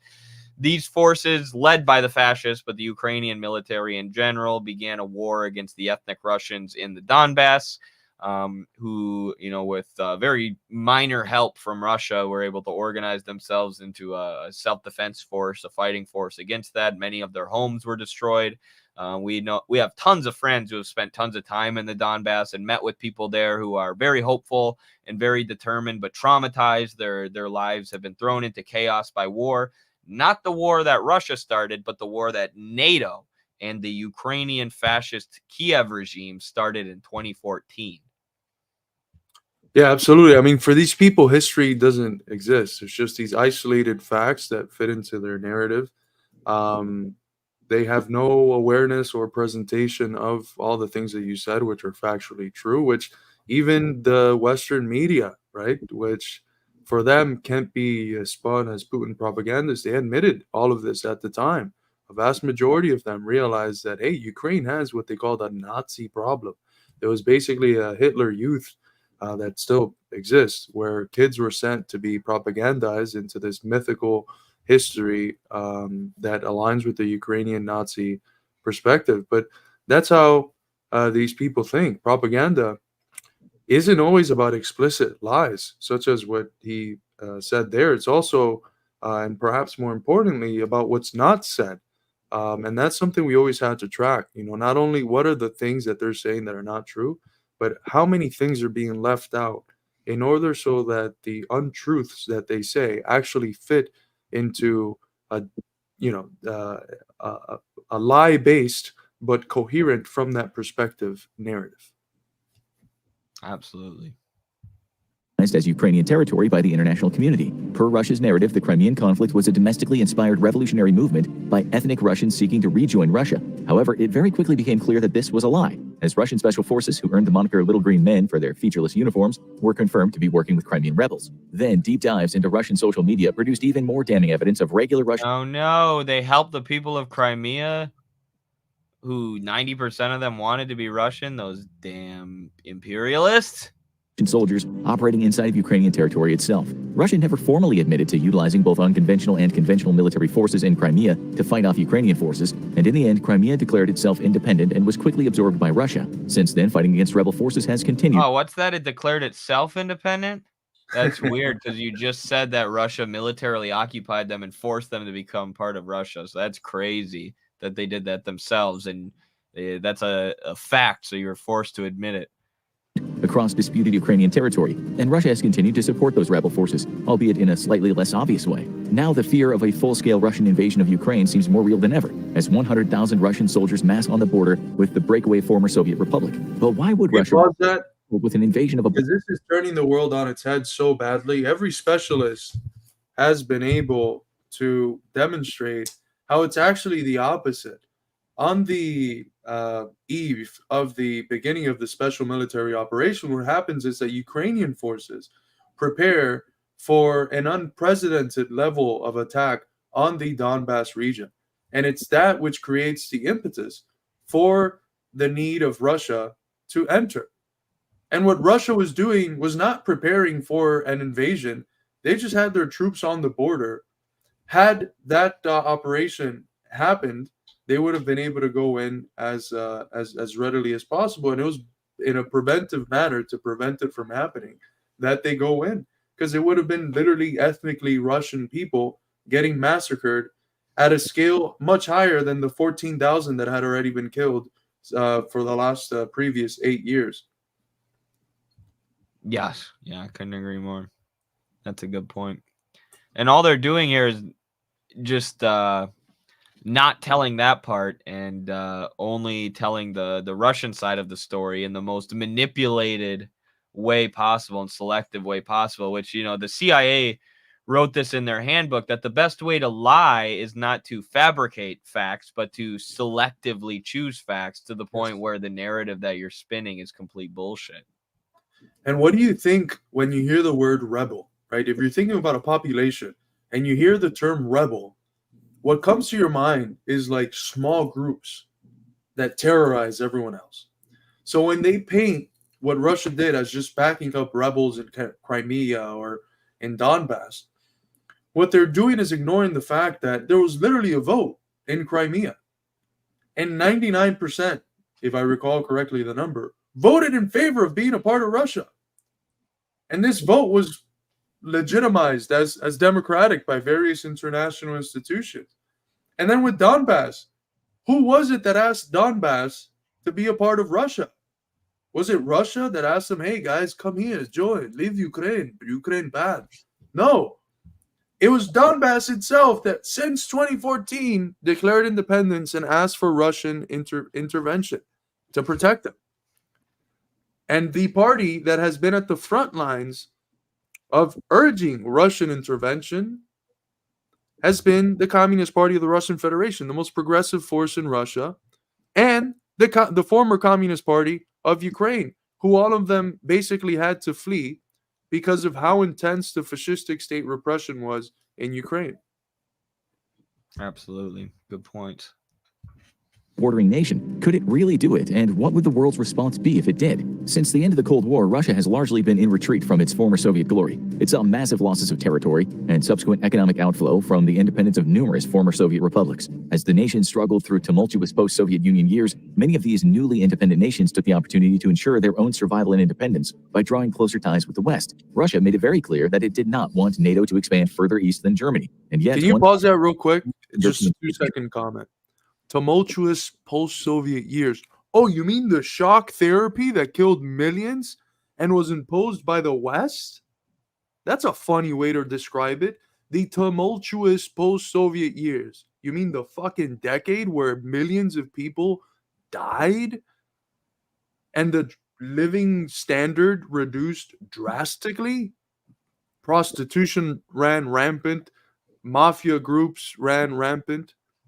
Oligarchs ran rampant. You mean that period that you created, that the U.S. and NATO and these imperialist parasites created? That's the tumultuous Russian decline. Come on, man. And I wonder if they'll tell, the story of Russia's recovery under Putin. I mean, partial recovery. They're haven't returned yet to the former glory of the Soviet Union. But the reason Putin's so popular is because he's managed to stabilize their economy by cracking down on the oligarchs and reinvesting some of the Russian surplus into things like Russian industry. Join NATO's ranks, pushing NATO forces closer and closer to Russian territory. Eventually, NATO would stand on Russia's northern border, with NATO forces within 500 miles of Moscow itself. For a nation with as difficult a history as Russia, this was the sum of all fears, and a strategic disaster. Rarely ever the invader, Russia itself has been repeatedly invaded throughout its history, and each time the human and economic toll was profound. Many of these invasions threatened the very independence of the nation itself, such as Germany. Isn't that interesting that they slipped that fact in there, that Russia's almost always been invaded throughout their history? Right, they've had a far more peaceful history, other than when they were, even I guess even under the Tsar, they were one of the weaker imperialist powers. But historically, at least in modern history, in this century and the last, there have been very few invasions launched by Russia, unless there were literal fascists at their border. That's pretty much the only Russian invasions, whether you think of the invasion of Finland or whatever, it's been, or, you know, they're marching to Berlin. It's been when there are literal crazed Nazis at their border that Russia has done a military operation. And, you know, even Infographics has to admit that. So if Russia's been more peaceful than the U.S. throughout their entire history, are we really to believe that now they're the imperialists and the U.S. are the ones upholding democracy? Like, I literally hear Marxists saying this, people who call themselves Marxists, and it's like, I don't know, what world are you living in? They just live in this world where Russia bad now. Russia's capitalist now. They're bad. They're run by oligarchs. Everything they do is evil imperialism. It's like the legacy of the Soviet Union didn't leave, right? This is still the Russian people who have, you know, very rarely aggressively invaded anybody. Germany's near defeat of the Red Army in World War II, and Napoleon's invasion during the Napoleonic Wars. These invasions are so threatening because Russia sits at the eastern edge of the European plain, a large swath of relatively flat land that's very difficult to defend. With modern, fast-moving military formations, this strategic deficiency only increased, and after World War II, the Soviet Union became obsessed with pushing any potential future aggressor as far west as possible. This led the Soviet Union to extend its sphere of influence as far west as Germany, creating the infamous Soviet bloc as a buffer zone to any future invasion. With the collapse of the Soviet Union and the Eastern Bloc, Russia's influence receded practically back to its own borders, and all the strategic gains of the last 50 years evaporated overnight. Today, more Eastern European nations have chosen to draw closer to the US and its European allies than to Russia, mostly due to Russia's authoritarian system of government and fears of becoming puppet states once more. As the new millennium dawned, Ukraine began to seek a pathway for membership in NATO, and Russia warned that this would be tantamount to a declaration of war between itself and NATO. Not willing to antagonize Russia, NATO postponed the Ukrainian question indefinitely, despite building cooperative ties with the nation. In 2014, Cooperative ties. What does cooperative ties mean? Well, they were training Ukrainian troops to be NATO interoperable, meaning they can do joint military operations with NATO. So the U.S. was basically saying, yeah, we won't add Ukraine to NATO. We'll just station NATO troops in Ukraine and make Ukraine's military part of NATO. We'll make them NATO interoperable. So all but adding Ukraine to NATO, you know, without saying it officially. That's what they mean by some cooperation. And Russia's not supposed to see that as a threat. Russia's not supposed to see that as a threat given NATO's history and the fact that NATO in 2017 at their summit said Russia's their #1 target going forward, when it was NATO that destroyed Libya and carpet bombed Yugoslavia and or Serbia and helped destroy the Yugoslav Socialist project. 2014, Ukraine's worst fears were realized, and now its continued independence is in question by the 100,000-strong Russian forces massing on the border. If Russia invaded, though, how would Ukraine fare without Western aid? Ukraine has a population roughly a third of the size of Russia, and its military is ranked at the number 22 spot according to globalfirepower.com, which ranks world military powers according to the strength of their militaries, their economies, and demographics. Russia, despite slowly slipping out of it, still retains the number 2 spot as the world's second strongest military power, and its overmatch with Ukraine is significant. Russia's military numbers at 850,000 active personnel versus Ukraine's 200,000 strong military, a mismatch of 650,000 in Russia's favor. Due to the ever-growing threat of all-out war with Russia, both Ukraine and Russia. I'm going to skip through some of this because this is boring statistics. We'll see if there's anything else interesting here. What story do these numbers tell about a possible Russian invasion? Firstly, while the numbers advantage is decidedly on the Russian side, Ukraine wouldn't actually be facing the full force of the Russian military, even in a worst-case scenario. That's because a significant number of those troops are required for security operations elsewhere. Russia must still maintain a strong defensive posture along its northern border with NATO and along its far eastern flank on the Pacific in order to deter a possible American incursion. Realistically, only about 50% of its western and southern military districts would be freed up for combat operations in Ukraine, with some reinforcements from the rest of Russia's 3 other military districts. A probable invasion of Ukraine. But what they didn't expect is the DPRK coming in like Stone Cold Steve Austin to say, guess what? You got 8,000 extra troops now, and we're ready to go. Because that's what just happened recently. Ukraine would involve between 150,000 to 200,000 troops, bringing the number parity much more in line, as Ukraine would be free to use most of its forces to combat the Russian invasion. With Belarus, as Ukraine will draft a bunch of disabled people and teachers and grandparents in order to fight for them. So they have more troops than you think. It's all right, actually. I mean, all the police officers are already dead because we already sent them to the front lines, but it's all right. We got more. Still being a strong Russian ally, though. Sorry. Go ahead, Carlos. And this is an incredibly, it's like a real tragedy. And I think there's a lot of people who are pro SMO who kind of lose sight of this. Like, not everyone in Ukraine is in favor of the Zelensky regime, but irrespective of whether you are or not, you're getting drafted. You're getting thrown into a front lines, often with limited resources. There's been parts of this war where people have been thrown to the front lines with weapons that malfunction regularly, that are not apt for warfare, right? There's people being thrown into areas like Bakhmut where the average survival time is 4 hours, or was at least. That means that the average person going into the fight there is going to last 4 hours. You know how scary that is as an individual? Hey, go to this place where everyone who has gone dies in 4 hours. For a country that maybe you agree with maybe you voted for Zelensky because he presented himself as the peace guy, but a lot of people are not like pro Zelensky and are still being thrown into the front lines to die in the meat grinder of war. More than 500,000 have died. It's a tremendous catastrophe, loss of human life. And it shows that if it's bad to be an enemy of U.S. imperialism, sometimes maybe it's even worse to be a friend. Because that's how the U.S. treats its friends. It throws them in the meat grinder of war. No kidding, or a proxy, especially an outmatched proxy. We'll go just a little bit longer here with this video. We don't have to get too deep into it. Obviously, this is pure idiocy, but it'll be good to have a debunk of this video available on YouTube for anybody who happens to come across it. A significant number of Ukrainian forces must be left in reserve in case of an unexpected northern incursion, so even Ukraine can't commit its entire force to the fight. Russian reinforcements would also need to make a lengthy trip from training camps or other military districts to Ukraine, while Ukraine would be drawing up reservists just miles from the fighting. It's so true. That's what we always say. That comment is what we always say when we're reviewing infographics videos. Like, imagine if we had this money. All of their views come from the nice, like, easy to understand visuals. Their grasp of history and the facts is 2-year-olds. In a Russian invasion of Ukraine, Russia would not enjoy a vast number superiority that the raw data shows, even if, as Russia believes, portions of Ukrainian populations would join them in a bid to rejoin Russia. A dubious proposition indeed. In the air, even only utilizing...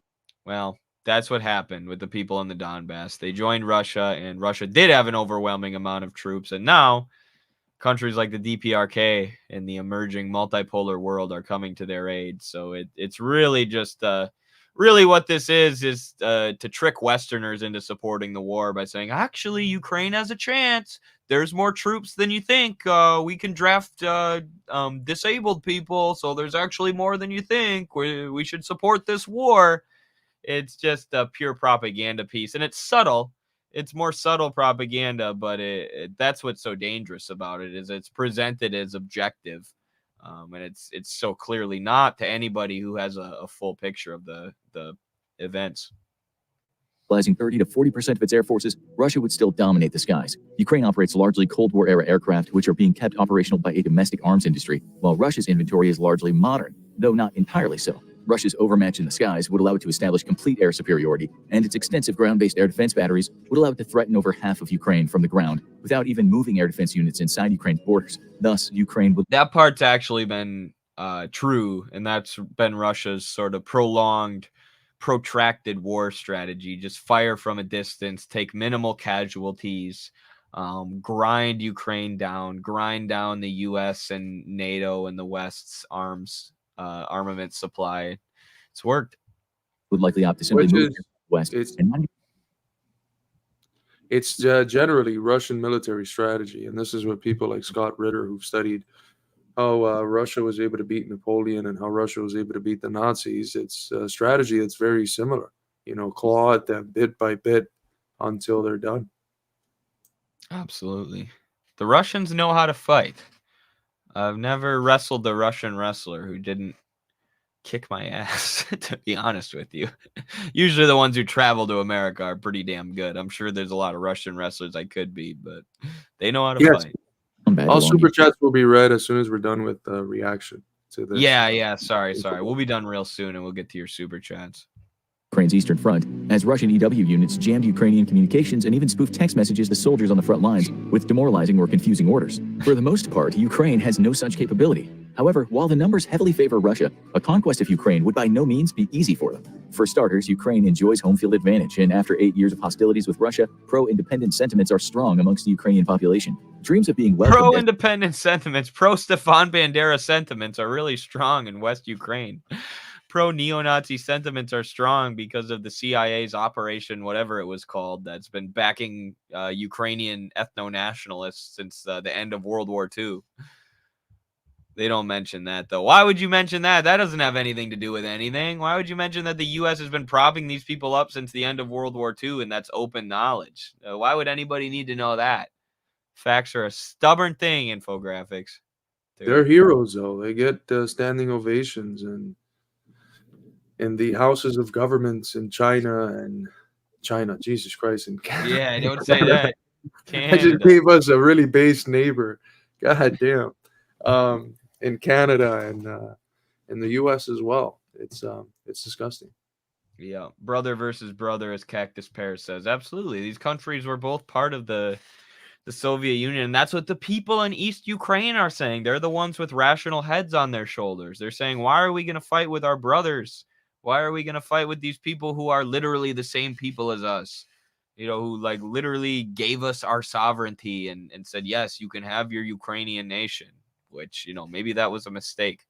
Confrontation with Russia.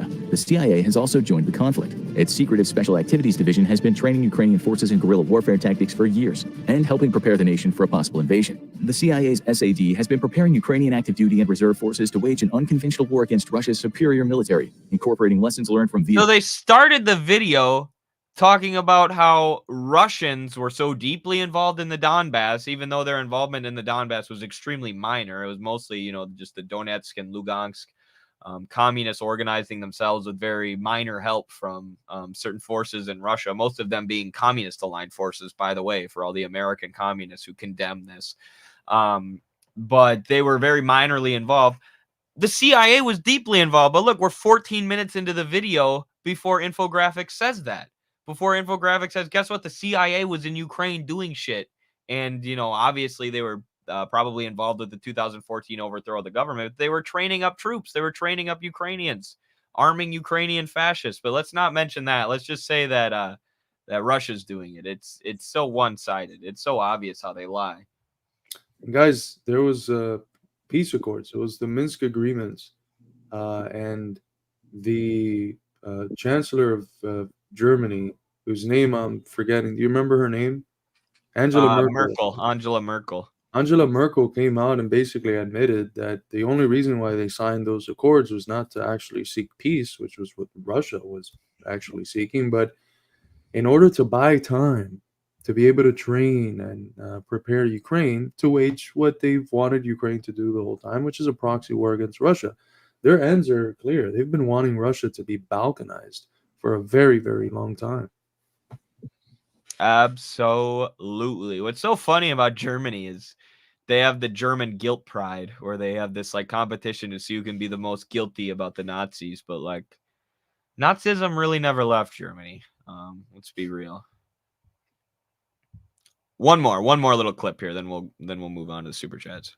Vietnam and both the US's and Russia's invasion of Afghanistan. So, what would a Russian invasion of Ukraine look like? And what might happen? Russia's main thrust into Ukraine would come from its share. They're about to send me on a rant about the Soviet invasion of Afghanistan, where they were building hospitals and schools and helping the democratic Marxist government to fend off the CIA-funded jihadists who were throwing acid in the faces of women because they were learning how to read. Shared border, with an intense air campaign lasting 2 or more days, destroying any Ukrainian air opposition and targeting command and control nodes, troop staging areas, supply hubs, and industrial sectors. In a mirror to the US's own strategy of shock and awe, the intent would be a swift and incomprehensibly violent campaign meant to blind the Ukrainian military, throw it into disarray by disrupting communications, and seriously demoralize it through extensive bombing. Ground-based missiles would supplement air operations, allowing Russian missile units deep inside its own territory to lay waste to Russian forces and severely slow their rate of advance. At this point, Ukraine's goal would be to slow the pace of the war as much as possible in hope of an international response and resolution, as it could never... That part's kind of true as well. They basically just tried to hold off Russia and get NATO involved. Like, that's the thing. Like, Zelensky's basically a cornered rat at this point. And the only way for him to save himself is for NATO to get involved, which of course means World War III. So they put him in the position where the only way to save himself is assuming Russia's going to depose him, which we still don't know. That's something that we've been debating on this account or on at the Institute and on our streams for like a year now, whether or not they're actually over a year, probably whether or not they're actually going to topple Zelensky. But really the only way for him to win at this point is to create World War III. So that's the kind of dangerous situation that the U.S. empire has put the world in. Yeah, and it's so unnecessary. It doesn't benefit the American people. It doesn't benefit the people in Europe that are lockstep following America's agenda to wage a proxy war against Russia. It certainly doesn't benefit the Ukrainians, 500,000 of them that have been thrown in to die for literally no fucking reason. And it doesn't benefit anyone. The only people that it purports to, in reality, benefit are the elite of the West and the people that benefit from war. But even them, the imperialists, are kind of losing the stranglehold that they had on the world, even pre-SMO.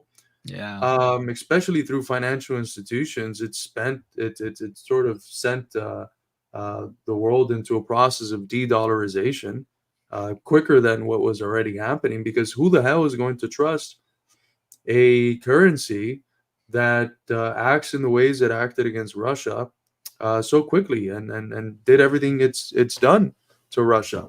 Who's going to trust them? What if they end up on the bad side of the US and with a bunch of dollars? Like what? So it's literally not even benefiting the interests of the imperialists themselves. And this is what Putin said in the interview with Tucker Carlson. Like, do you guys realize that you're shooting yourself in the foot in every way possible? Like, there's not one thing positive coming from this. Not one. But they're still doing it. It's crazy. The only people who really benefit are the weapons makers. That's it. The military industrial complex. It's the only thing I can think of. The European industrialists are losing out. Maybe the American energy companies who are now selling their shit to Ukraine because the Nord Stream pipeline was blown up. But like it's really just a few minor financial interests in the US, but overall it's horrible for Europe and horrible for the vast majority of the United States, to the point where you even have Trump, now calling out the proxy war and saying that Ukraine's a corrupt government that we shouldn't be giving money to. But I mean, most of the oil going into Europe, where's it coming from? Is it coming from any different to source than it was pre-sanctions on Russia? No, it's the same source. It's just mediated through India and hiked in order for the middleman to make a profit. So they're paying a lot more for the same thing that they were getting a lot cheaper before.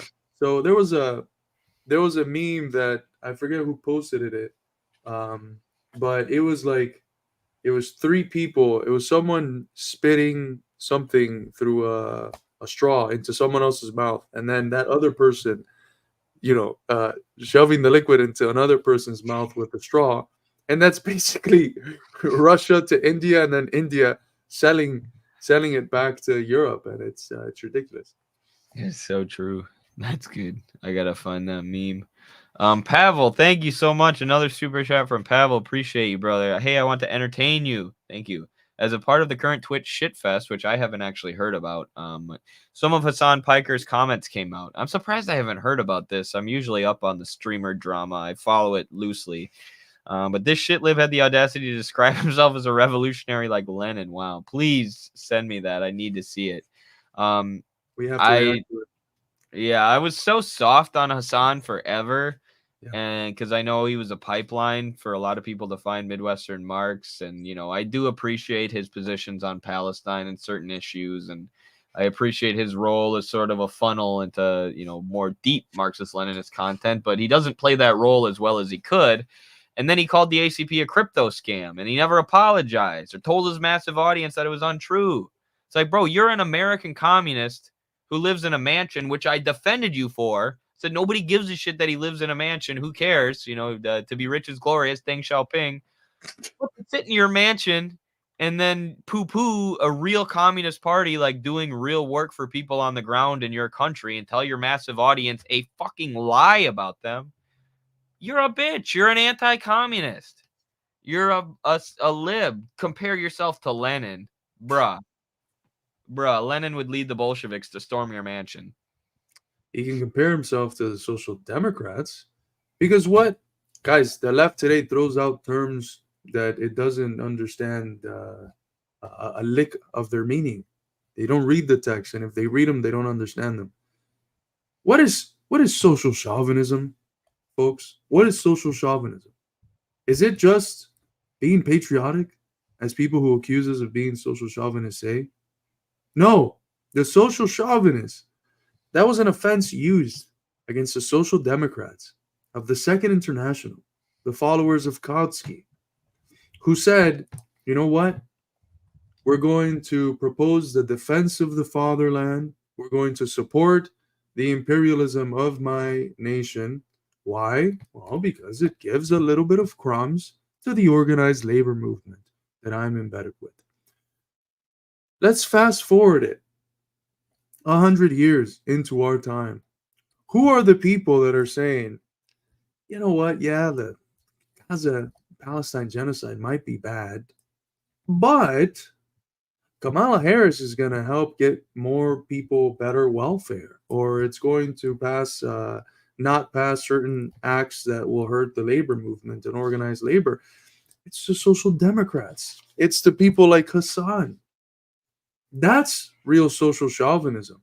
That's the essence of social chauvinism. So for the archetype of social chauvinism today to compare himself to Lenin, oh my God, how wrong could he be? It's crazy. I mean, just say you try to be like Lenin. That's what I always say with Che. I don't tell anyone I'm fucking Che Guevara. I say I try to model my life after him so I can be a fraction of the man that he was. Like that's what we should do. Aspire to be like these people, but not claim that we are these people. Holy cow. The arrogance. I mean, I haven't seen the source for this. I need to look into it, but yeah, thank you, Pavel, again. Leo coming in again. Leo's giving big super chats today. He's getting after it. Thank you, Leo. Appreciate you, brother. Our comrade from Brazil said, did you guys read the CIA doc, Joint Army Navy Intelligence Study European USSR Health and Sanitation? It exposes that the so-called Holodomor was caused by the kulaks sabotaging the government.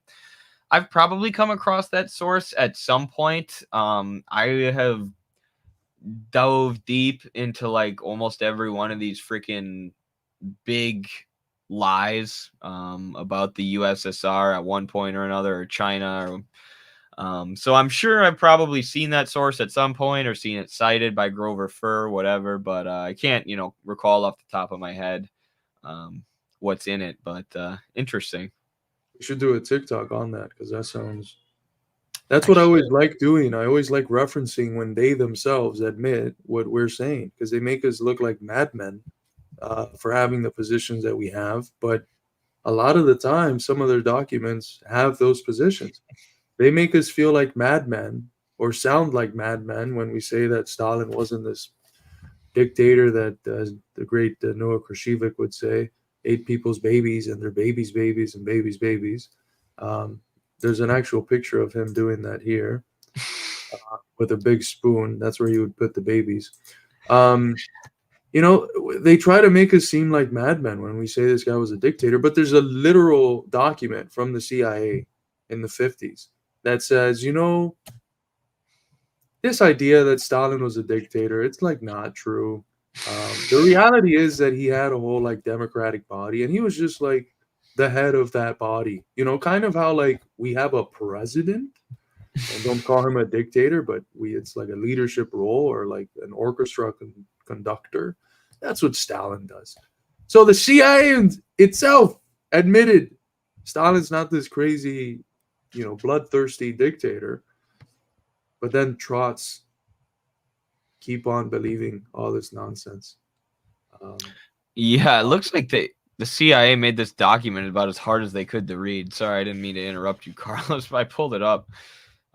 It's probably one of those things that was released by a Freedom of Information Act or something, but they published it in like the tiniest text ever with no punctuation or spaces, which I assume they don't want people reading it. But thanks for the tip, Leo. I can't. Okay, even you're the look one at that has to do the TikTok now because I don't want to read stuff without punctuation and small letters. it. Yeah, Everyone will force Eddie to read it and relate to us what it says. fair enough. I accept my responsibility as TikTok leader of the party. This is what I'm here for.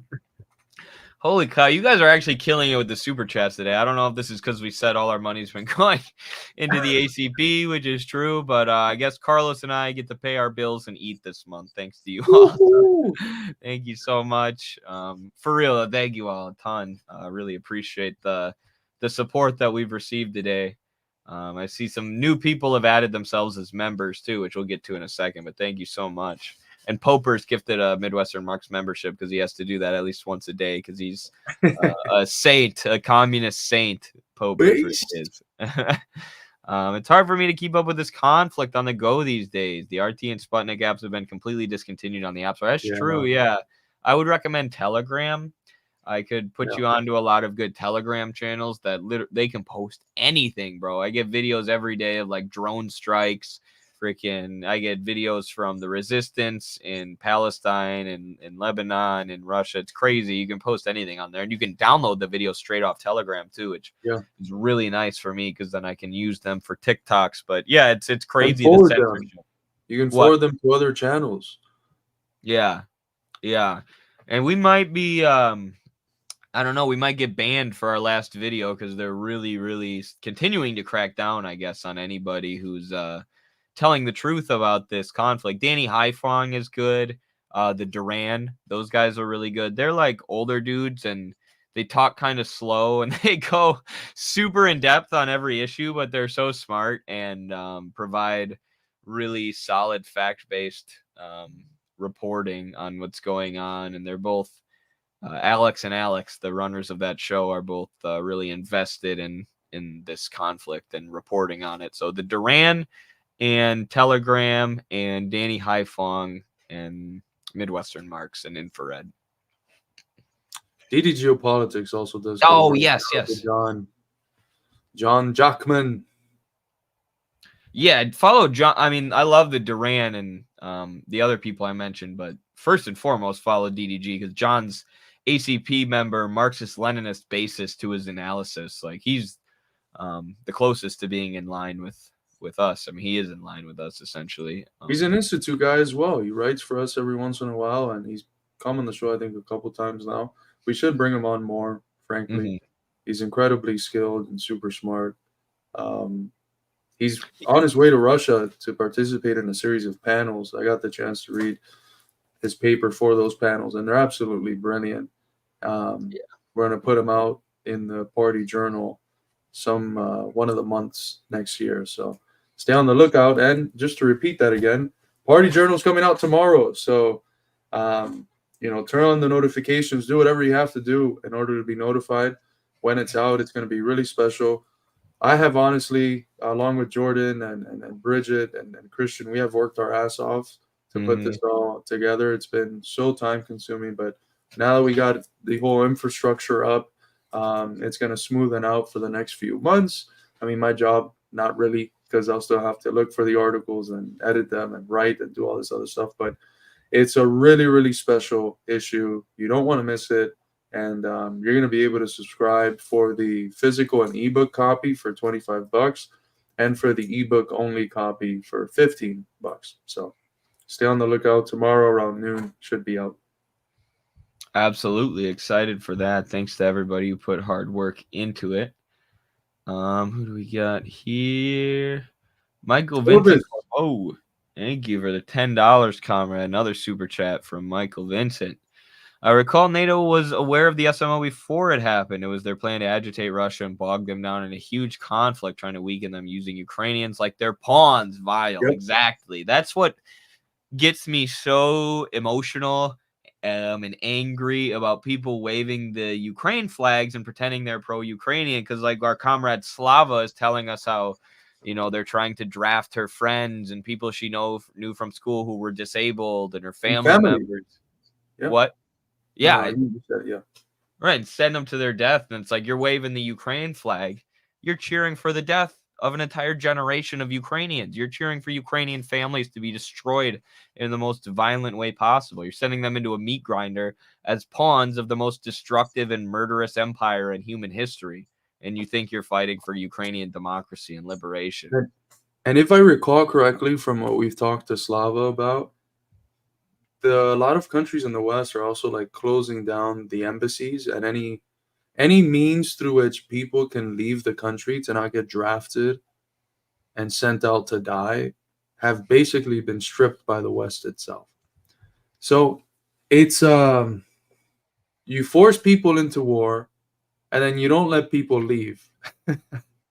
And if you want to go against that war and not go to the war, you get thrown in jail. And then at some point, because they've been using people from that are in jail, at some point while being in jail for a while, you get recruited to go into the military. So it's just literally forcing a whole population into a meat grinder. It's disgusting. Mm-hmm.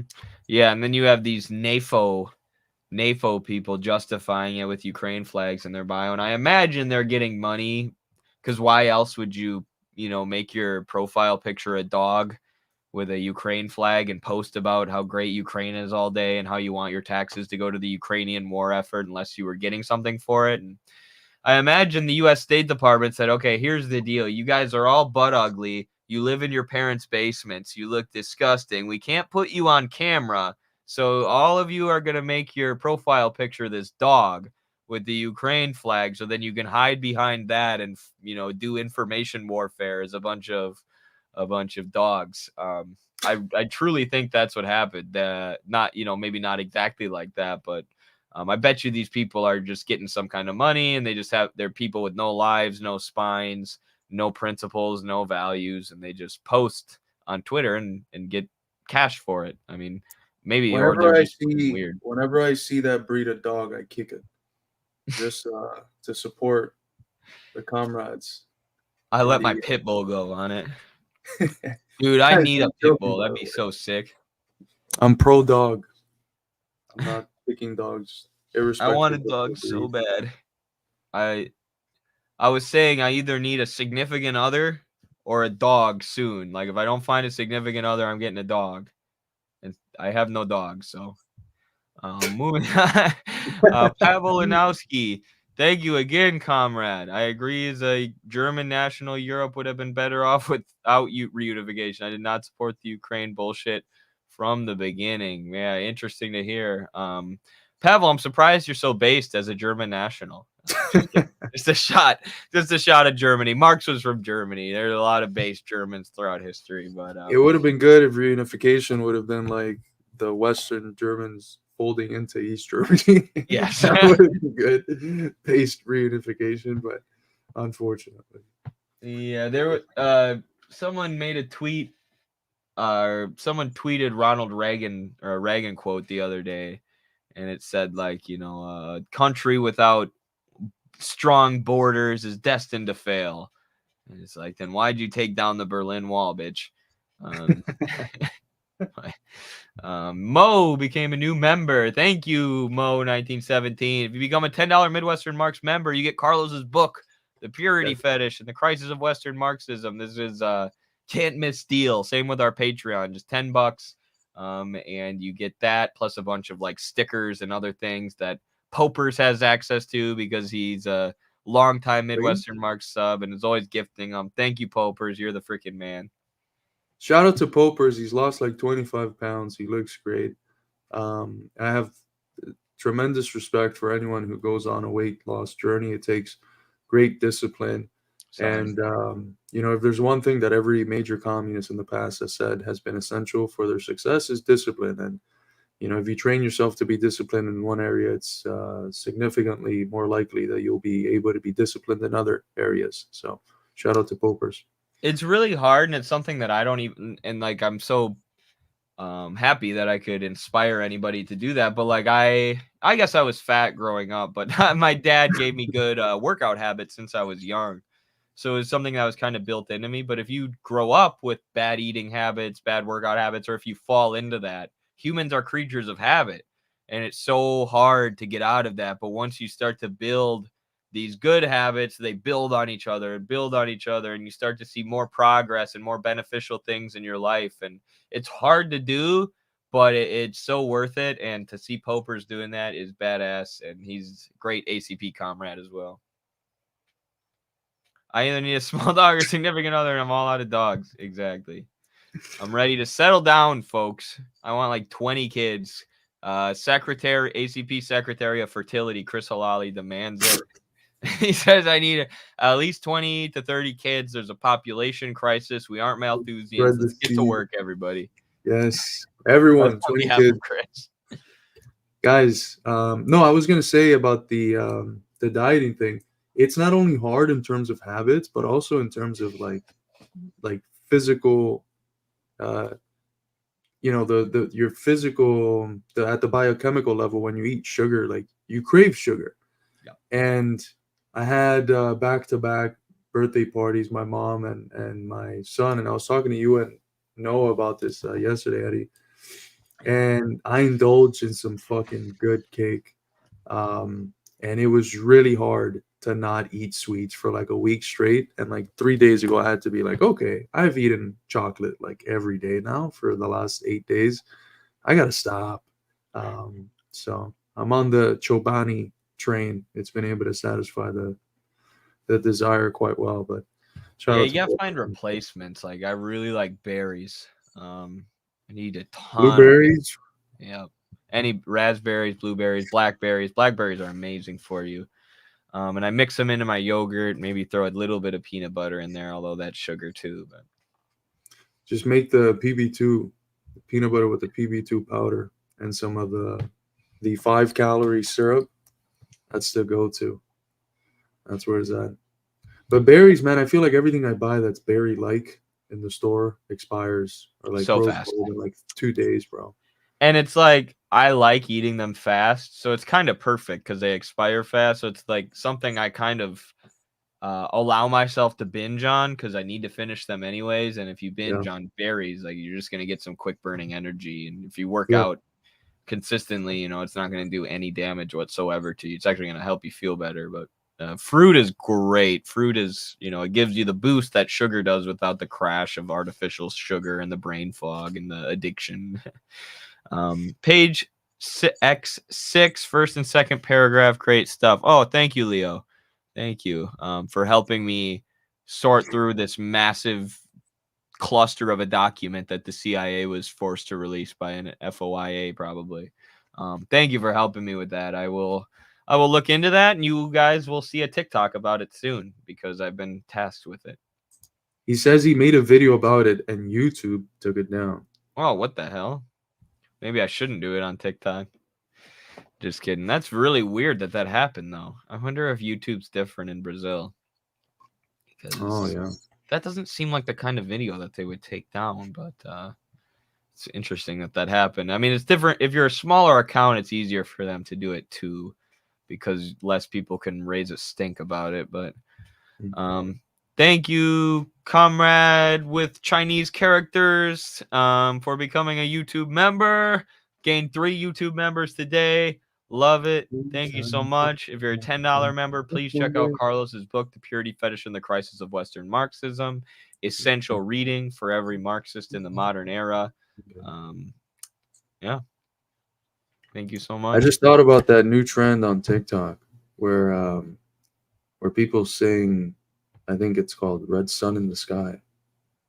Yeah, I did one too. It got way more views than a lot of my actually good videos. Oh yeah, that's the one where you're yeah.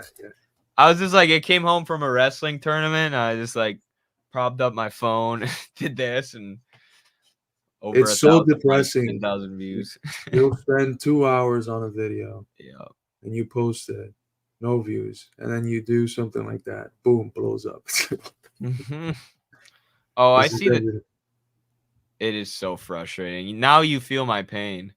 Now I see what it looks like. Twitch is cracking down on people over anti-Semitism, which Ethan Klein and the rats at H3H3 have been pushing for now, because they have no arguments because they're, lived in Israel and are Zionist psychopaths, and they have no real arguments to make against the supporters of the resistance. They're now pushing for them to be banned.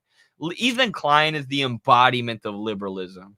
Just loaded up all the money in the world, famous, successful, and he's always talking about how miserable he is and how he can't stop eating pizza and he has to be on antidepressants because his life is so hard. Oh, just ban all of my enemies. All he does is complain. He can't keep a single friend in the industry because he's a rat and a loser, and everybody sees him for that eventually. And then he turns on them and shit talks them on his show behind their back.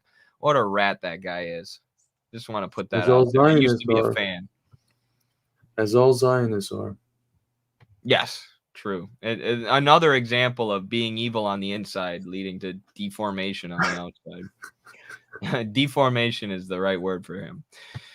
Mostly second paragraph, the first contextualize it. Awesome. Thank you, Leo. Thank you. That is helpful. And thanks for the super chat as well, brother. I made a video about, we already covered that. Thank you so much. Oh, Michael Vincent Corbeau. Yes, thank you for becoming a member. I see.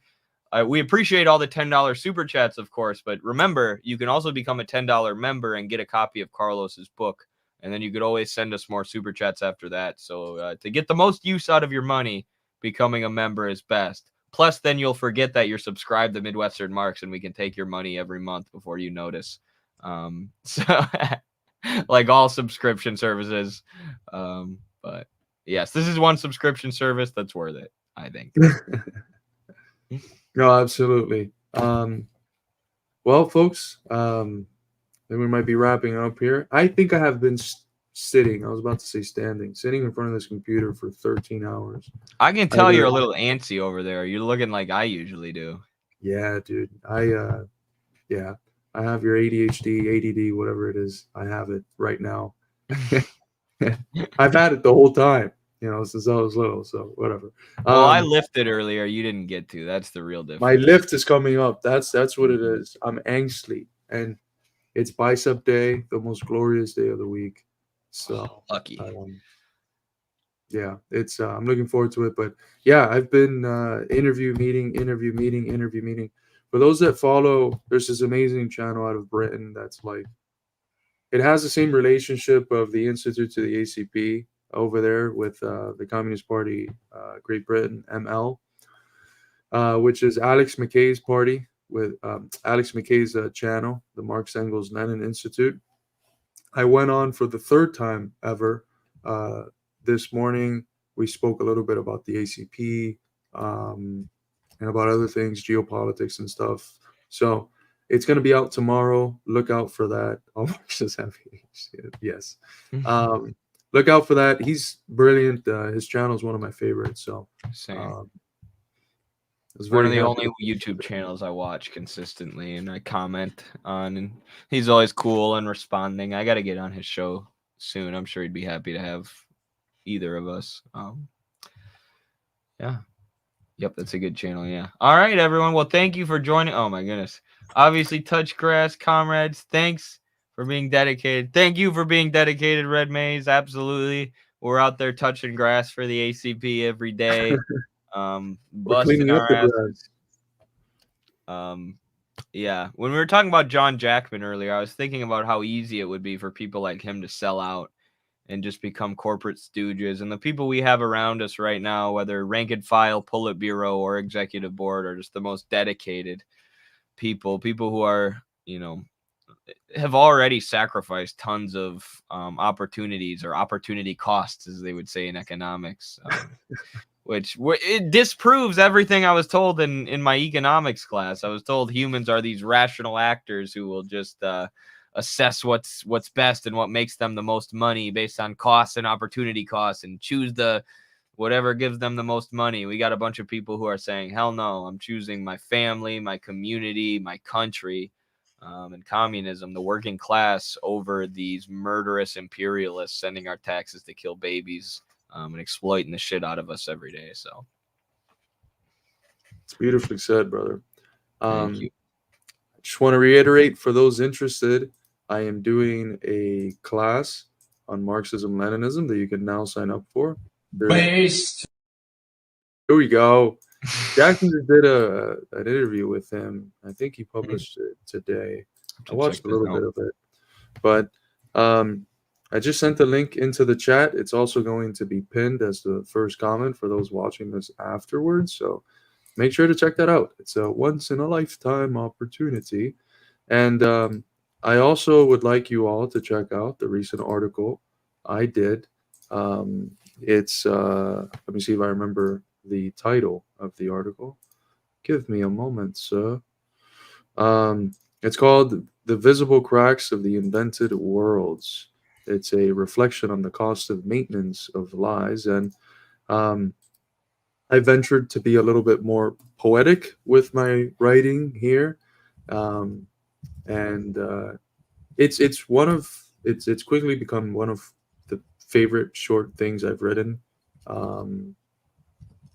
So I want you all to read it and give me your thoughts. I sent the Substack link because you can drop comments in there. And if you like it, it also boosts us in the Substack. So, yes, absolutely. I don't know if I have anything else to plug, but join the ACP, acp.us. Make sure you subscribe to this channel if you're not already. Ed B. Lager Smith on X, Midwestern Marks on X, Midwestern Marks on Instagram, and Midwestern Marks on TikTok. All right, everybody. Thanks so much for hanging out with us, learning with us, organizing with us. We'll see you next time, or we'll see you in the streets organizing the working class. based. That's the wrong video. Where's the video? Here's the right video. No, I think that's the right video. Is it? Yeah, I'm pretty sure that's the right one. It's the final one. So. Oh, okay. Sorry, Chris everybody. is tragedy We're out. and his force. Peace. That was Stand up, all victims of oppression, for the tyrants fear your might. Don't cling so hard to your possessions, for you have nothing if you have no right. Let racist ignorance be ended, for respect makes the empires fall. Freedom is merely privilege extended, unless enjoyed by one and all. So come, brothers and sisters, for the struggle carries on. The International unites the world in song. So comrades, come rally, for this is the time and place. The international ideal unites the human race. Let no one build walls to divide us, walls of hatred nor walls of stone. Come greet the dawn and stand beside us. We'll live together or we'll die alone. In our world poisoned by exploitation, those who have taken, now they must give. And end the vanity of nations, we've but one earth on which to live. So come, brothers and sisters, for the struggle carries on. The International unites the world in the song. So comrades, come rally, for this is the time and place. The international ideal unites the human race.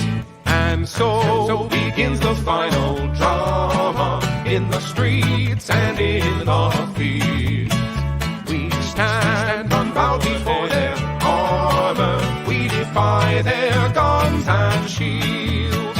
When we fight, provoked by their aggression, let us be inspired by life and love. For though they offer us concessions, change will not come from above. So come, brothers and sisters, for the struggle carries on. The International unites the world in